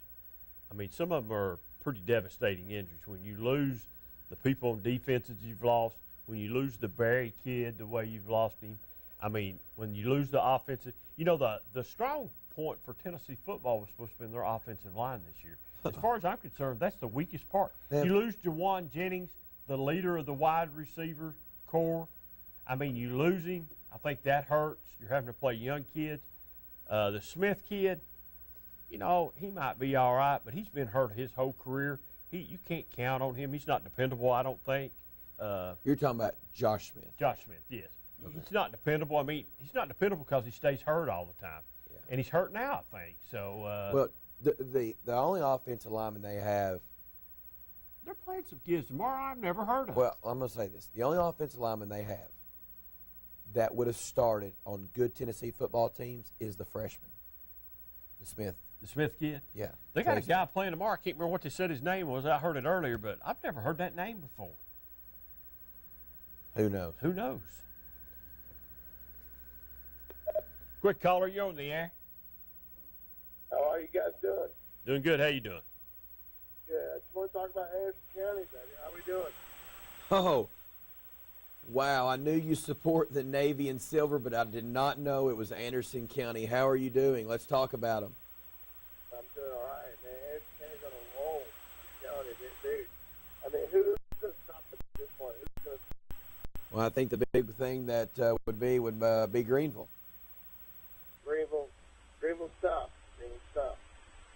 Yeah. Now, I'm telling you, Anderson County, they got that running back, man, a lot of inspiration there. I think they're going to go all the way. I sure hope so. I sure hope so. How do you think we can stop Greenville right now? How do you think it's happen? Well, I think that you got to tackle before they get in the end zone. That's one way you stop them. Well, that's true. That does help. It's like the old Tennessee, Florida game. You got to score touchdowns, stop field goals, right? That's right. That's right. Anderson County's put up a lot of points this year, and so has Greenville. Hey, we've got a little thing going on tonight's show, back and forth, and one of the big questions is who are the top 2 or 3 coaches in the area, and we had a caller early on the show really supporting Rosser. I know you're a man that's been to Carnes and Farragut and a lot of places over your years. Do you think Rosser might be the best coach in Tennessee right now? I mean, I'm not sure how you argue with Rosser. I mean, the guy is just, he's built the program up. He's winning now. He's advanced farther than a lot of other people have done at that level, and I'm not sure how you argue against that guy. As the best coach in Tennessee, you think he's the best coach? No. Nobody said the best coach in Tennessee. That's what Cox asked you. If you're going to talk about guys that are just up and coming coaches, okay, I think that's one of the ones that they're going to do that. I might buy it. I might buy the up and coming coach. I give you that. Then. Yeah, well, up and coming is a little different than the best, even the best in East Tennessee. There's guys around here that have won 8, 9 state championships, and you win rings. That's a little bit different than up and coming. Maybe we misunderstood the question. I understand. I don't know why. It's still early. It's only 11:59. Yeah. Well, all these guys do a great job. They're out for kids. There's a lot of guys that are out for just the benefit of the kids. Now, that's what it's all about, really. Absolutely. There's a lot of good coaches in our area and a lot of winning programs and winning traditions. And, the only thing I can say is go Lady Ads. Hey, Eddie Courtney does a great job. Robson does a great job. I'm telling you, Jody Wright, that assistant coach that he has, they do a great job. It's all really, when it boils down to it, it's all about state championship. That's what it's about. That's right. Go Lady Ads. Hey, you guys do a great job. Hey. Thanks for watching, caller. Yeah. Go Anderson County. That's right. All right, see you, bud. Go. See. Quick caller, you're on there. Hey guys, how you doing? Doing good. It's John Williams. Hey, John. Good show as always. I was just calling. Just a caller earlier. I don't know when Clinton's last winning season was. It was 2014. We went 7-4 that year. Lost to Cleveland first round of the playoffs. So not quite been that long since we had a winning season. And before that, it was 2009 when we went undefeated in the regular season with Weston Hazelhurst. Hey, John, the 2014, was that with Kerr? Yeah. Yeah, it was a pretty balanced team that year. It's only been on. I believe Coach Jeffy was there. I think that was his first season as offensive coordinator. All right. If I'm not mistaken. So in 2014, they had a winning season. Who was the football coach then? Was that Shattuck? 2014. No, we think it's Kerr. This Josh Kerr was head coach. Okay, so Kerr, was that his first year? No, he took over in 2011. Okay. Was that his best year at Clinton? 7-4. Yes. Okay. I got you. That was our only. Was that when Thackerson was quarterback? Season. What's that? Thackerson was the quarterback then? Yes, Tyler was the quarterback. He was a junior that season. Okay. Yeah. I got you. I knew in 2008 or 9 they had a really good football team, and they got beat by Anderson County in the playoffs. 2009 and in 2008, we were 6-4 that year. Lost to Ray County in the first round of the playoffs, but 08 and 09, Hazelhurst was hurt both those years. He didn't get to play in the playoffs, so that was really a key loss for Clinton in those seasons. Did Clinton win a playoff game in that 2009 season, a first-round game, and they got beat by AC in the second round, or did AC beat them in the first round? No, that was a second-round game. So the last time they won a playoff game was 2009. They won a playoff game in 2009. Beat Shelbyville, I believe. That's back when they had the Z plan going, and we had Shelbyville in the first round, and ended up playing AC in the second round after we beat them in the last game of the regular season. So that was tough turnaround to play them, and there's no telling how far we could have went. I believe if Weston had played in that game, but that game went right down to the wire. So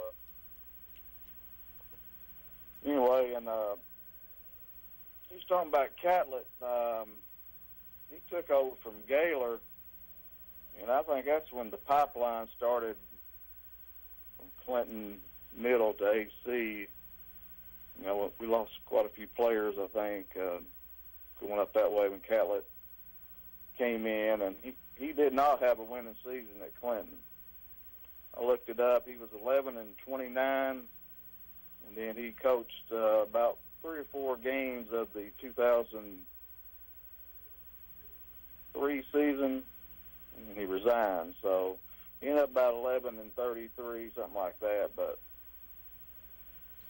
that's hindsight's 2020. He came in from Carter. He had a pretty successful year, and but our program really took a turn for the worse. When Coach Gaylor left, and Coach Shattuck came in and built it back up, and had some good seasons. With Kerr, he was pretty competitive there a couple of years. But I think Coach McCamey's got us in the right direction. Well, John, I'll say this: I watched, I've watched a lot of high school sports in the last little bit. Clinton had a lot of talent from about 90 to about 98 to 2000 time frame. They had a lot of talent. Those basketball teams y'all had, football teams you had there from 90 to 98. That's 99. That's 99 to Diane Shepherd, all the way back to 90. They're pretty good down there in football and basketball. Then the talent level is not what it was. Right. You got to have players, and they're a pretty good freshman team this year. So, how was the middle school team this year? Were they any good? Middle school was pretty good. I think they finished runner-up to Norris. They had a winning season, so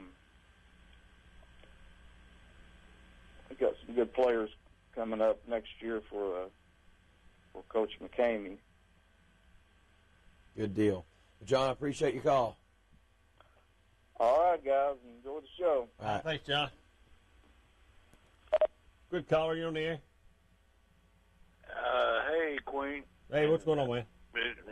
Mr. Cox. How you doing? I'm going to pick Tennessee 28-21. That's going out on a limb now. Wow, I hope that limb ain't got a hole in it. Huh? Hey, I've got a good one for you. What about you two going up there and coach UT? I promise you this: I could recruit at UT. I could sell a kid and his mama to come to UT. Now you'd have to take care. You'd have to take care of the coaching. Cox is in here. He's been off the deep end. Can you take care of the coaching? Yeah, I'll take care I of can the handle the coaching. Hey, I can sell you anything. You can sell anything? I can sell that program over there. Well, maybe they need to hire you. No, they don't need to hire me. Why? Did anybody say the man balls played tonight in basketball?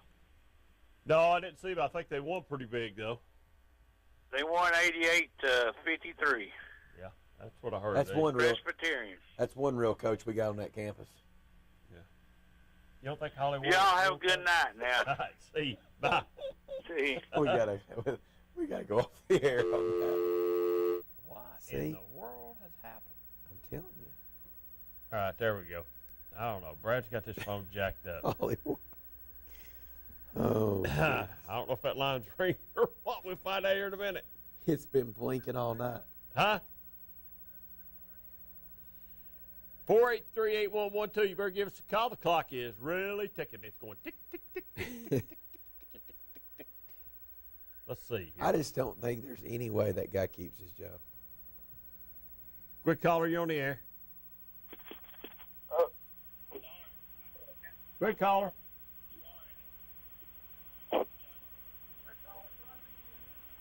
Push it again. Go ahead, caller. Go ahead, caller. You're on the air. Sorry, I didn't mean to call y'all again. All right. Thanks, man. See you. He's awesome. He is. He's a good guy, man. He usually brings me something to drink down Rockwood, but I ain't seen him 2 years, so he's let me down for the last 2 years. I'll tell you, Barry's on that Rockwood bandwagon. That's good to see. That'd be awesome. We hadn't talked about Rockwood in the last few minutes. That'd be awesome if they go win that football game.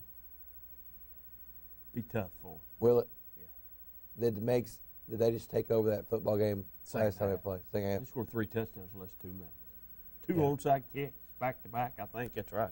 Well, as we close up, it was a 14-14 game going into half, and then the second half was like, wham! It's like Rockwood stayed in the locker room. Yeah. I was going to say as we close up, good luck to everybody. Yeah, good luck to everybody. Anderson County will travel big time up there. They had a few fans there tonight. Anderson County? Yeah, just a few. Really? I Were you counted. disappointed in the crowd? Oh, yeah, I didn't think the crowd was very big. The crowd at Catholic was terrible. It was on TV. Elizabeth didn't bring a lot of people tonight. There's a lot of empty seats over there. So Anderson County people did not come out tonight. No, it wasn't a big crowd. I didn't think it was a huge crowd. It wasn't packed. Huh? I know. No, there was a huge crowd. Brad asked me, you going to count the crowd? And I said, I don't have to tonight because it was really a pretty good crowd up there tonight. Well, the Catholic crowd was terrible. I think Blankenship will be rocking next Friday night. Get out and support your teams. Go watch a football game. And I've never been to Greenville. Is it a small stadium? The bleachers are 90 yards long on the home side with about 12 rows. So it's really long, but it's not real high. Block wall about 10 foot high behind the home team. And then the visitor side, just about a normal visitor side. But when you walk out of the locker room and you come out right where Greenville is, they put a show on, not as good as Anderson County, but it's a very loud. I don't know if it's because all the brick they've got there and it's closed in on both ends. It's loud. It's loud. And it's a cool place for a high school football game. So it's a lot better when you win, though. Yeah. Well, all games are better when you win, buddy. Yeah. I would be willing to bet AC will take a couple hundred people next week at least. Don't have more than 200. No, I know that. It's what I mean. They'll take at least a couple hundred. I don't know how many was there tonight. I don't know how many the stadium holds up there. But there was a really good crowd there. Good crowd early. I know there's quite a few people standing around the fence tonight. Not seen that recently, so they had a pretty good gate tonight. I'm sure TSSAA made a good lick off AC tonight. Hopefully they'll make an even better lick in the semifinals at Anderson County. That place. Well, how many people they can get in up there? I don't know. So in other words, you better get there early? Oh, at Greenville? Yeah. If you're an Anderson County fan and you're going up there, I wouldn't try to walk in there at 6:45. I mean, I think that place is going to be packed. Greenville's not been good in a while as far as what they were used to 6 years ago. That city's going to be out supporting. And Anderson County people need to go up there and support their team and get up there early. Well, it's hard to believe we've got turf and everything. They don't have the stadium to back the. Well, but it's sort of just the way it's always going to be. It's old school. It's old school. But they've made it look real nice. Put the brick up. And, the stands. Their student section is huge. Huge student section every year I've been up there. And every year we win, it's been deep in the playoffs, and they've had big crowd. AC had a pretty good student section going on. I could hear them there a couple times. I heard them. So Travis Freeman and Ben Downs need to get their big supporters like Jim Ed Wallace and Dale Isabel to maybe get a student bus put together and, help them out a little bit. Yeah, I understand that. Go ahead, caller, you're on the air. Hey, this is Chase Clem. Just got back in from Sullivan North. What's going on? What'd you lose up there? What did I lose? Yeah, did you lose something up in Sullivan North? Is that why you was up there? Shoot, that's about all I'd be up there as a football game. About a 2-hour drive. Rockwood wins the first one 29-20. They came out really strong in the first half, 22-6. They decided to take the second off. Southern North Carolina 22-20. Rockwood scores a touchdown there at the end, and they'll get to travel to Meigs County next Friday night in a rematch. The last game Rockwood lost was against Meigs County, so it'll definitely be a tough matchup for the Tigers. That they advance to the third round of the playoffs. Now that you're the voice of the Tigers with your sidekick Ron Berry, can they go win that football game? Let me give you the long version of that. Rockwood played Meigs County very well the first time. They played one half of really good football right with Meigs County, and then the wheels fell off. I think they can compete, and I think that if there's a perfect storm, Rockwood can win. I think it's going to be very, very, very hard for that to happen. But I don't think a lot of people expected Rockwood to be in the third round of the playoffs. So, and I did. I was in that camp too. I did. You probably did. You probably had more faith than me. Yeah, I did. Barry said that if it hadn't been for Peabody tonight, he wouldn't have had no help. Peabody was selling ads. Nobody can sell an ad like Peabody Ledford. Understand, but great sponsors. Apparently Barry's called in and said you sort of panicked when it got 22-20, and Peabody's had to take over and pull you out. Peabody had to loan me a Marlboro Red. I was struggling. It was 22-20. I've seen that road too much with the Volunteers. I heard that. Well, we ain't even talked to Volunteers much right here. Not they're going to win tomorrow anyway, so yeah, everything's going to be all right over on the hill. You guys are panicked this year. I mean, there's 3 more games left. They could run the table. Jones could save his job. I mean, everything could be good.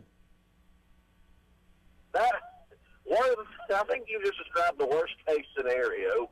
What do you mean the worst case scenario? Winning 3 games, going to a bowl game down to Louisiana. It's a hamburger bowl game. Going down there and playing in that bowl game, getting about $450,000 to bring back for your school. And what's wrong with that? Golly. Huh? Butch Jones, what a sheep. Hey, he's a good football coach. I mean, let's ask you, who are you going to hire? Who would you hire to replace Butch Jones then? And don't say John Gruden because it's not happening. I'd go get James Franklin right now, and I'd pay him whatever he wanted to. James Franklin's not coming. Why not? He's got a $2 million buyout. He's only making $5 million a year. Well, it's not how much money he's making, but he's not coming. No, he's going to stay at Penn State. I mean, we're going to hire a Butch Jones 2.0, and you got to hire somebody because you're about to spend. How much is that renovation project? $380 million. Yeah, but you ain't gonna be able to build that, bringing back Butch Jones for a 6th year. Yeah, but if he wins out, how do you fire him? I can tell you how you fire him. Huh? I can show you real quick. Well, no, but you don't get to have no say so in it. So, I mean, you didn't even think Rockwood was going to go to the third round of the playoffs, and you're from Rockwood. First of all, if Barry, and I'll tell Barry Wednesday night when we do the show that's how you feel. He might not let you go Friday night. Goodness gracious. Yeah. I know I was going to get berated. I just would have drove back. Back home. I heard that, man. Nah, listen, you're underestimating Coach Webb and his staff. I really think now I'm serious, and you're really gonna go crazy on this. I really think Rockwood's got a chance Friday night. I agree with you. They're gonna have to play really, really well. They gave up some third and longs tonight that they're not gonna be able. They're gonna have to cut down on that. Rockwood runs the ball very well. They gain a lot of yards on counter plays. They get a lot of yards after contact. Rockwood had a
Now, hey, Quinn, we've talked about Anderson County all year.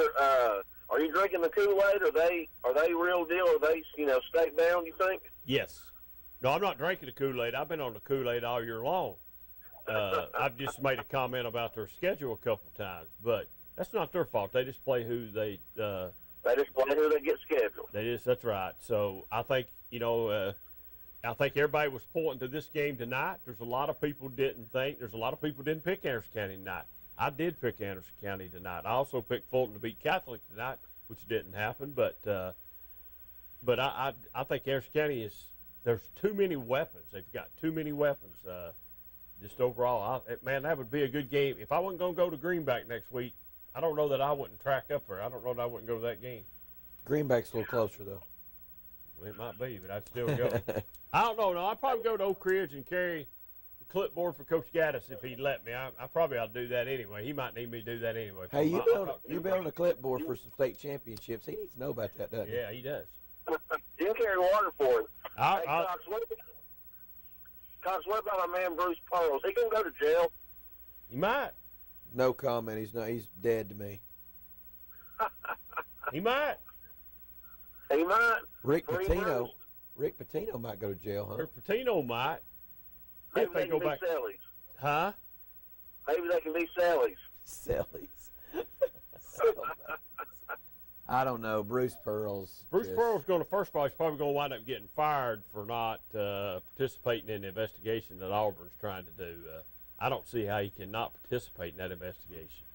Well, you saw what happened last time he participated in an investigation.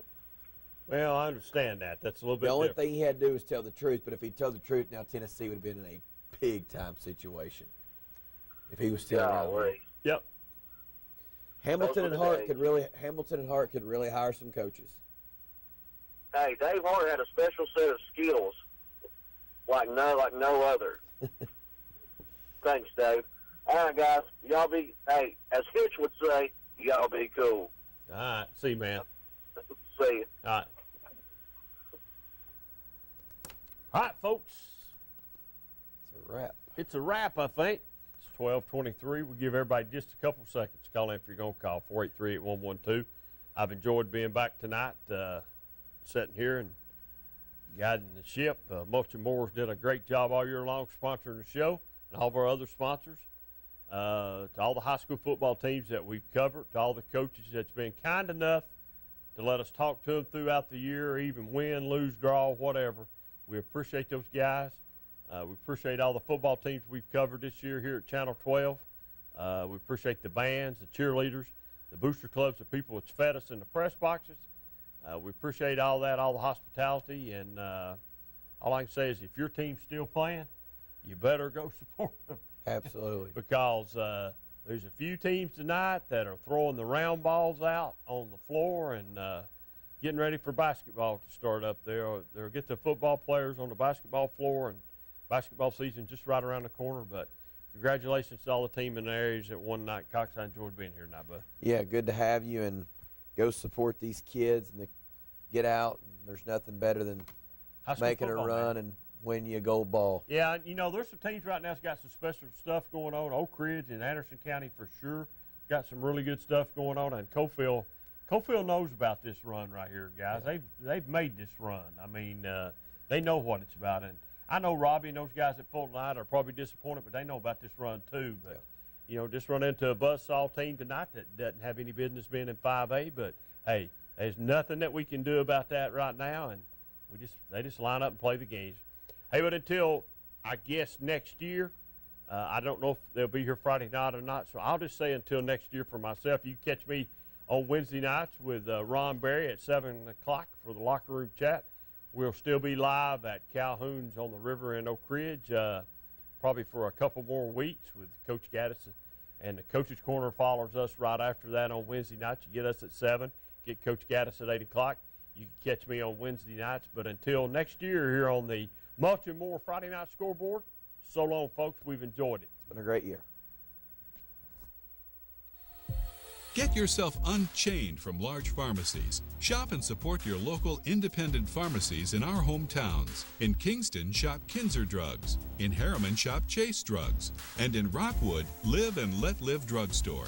Keep our money local to help our community. Your independent pharmacies help support local high school sports, local civic groups, little leagues, marching bands, annual staffs, yearbooks, and other school clubs and activities. Remember, in Harriman, shop Chase Drugs. In Kingston, visit Kinzer Drugs. And in Rockwood, Live and Let Live Drugstore. The next time you have prescription need, try your local hometown independent pharmacy. We were here for you before the chains, and we're here for you now. In Kingston, Kinzer Drugs. In Harriman, Chase Drugs. And in Rockwood, support Live and Let Live Drugstore. Be sure to spend your dollars locally. And please support our young people of today, because they will be our leaders tomorrow.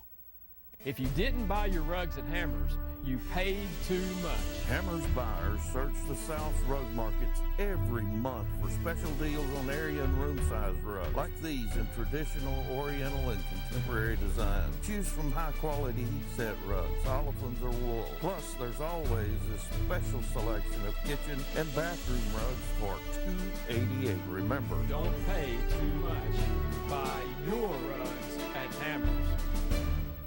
Evans Mortuary has been serving the needs of families in and around Roane County since 1976. As established members of our hometown community, we understand the security of dealing with people you know you can trust. We build our reputation on this trust. The Evans family appreciates the confidence the community has expressed in us over the years and will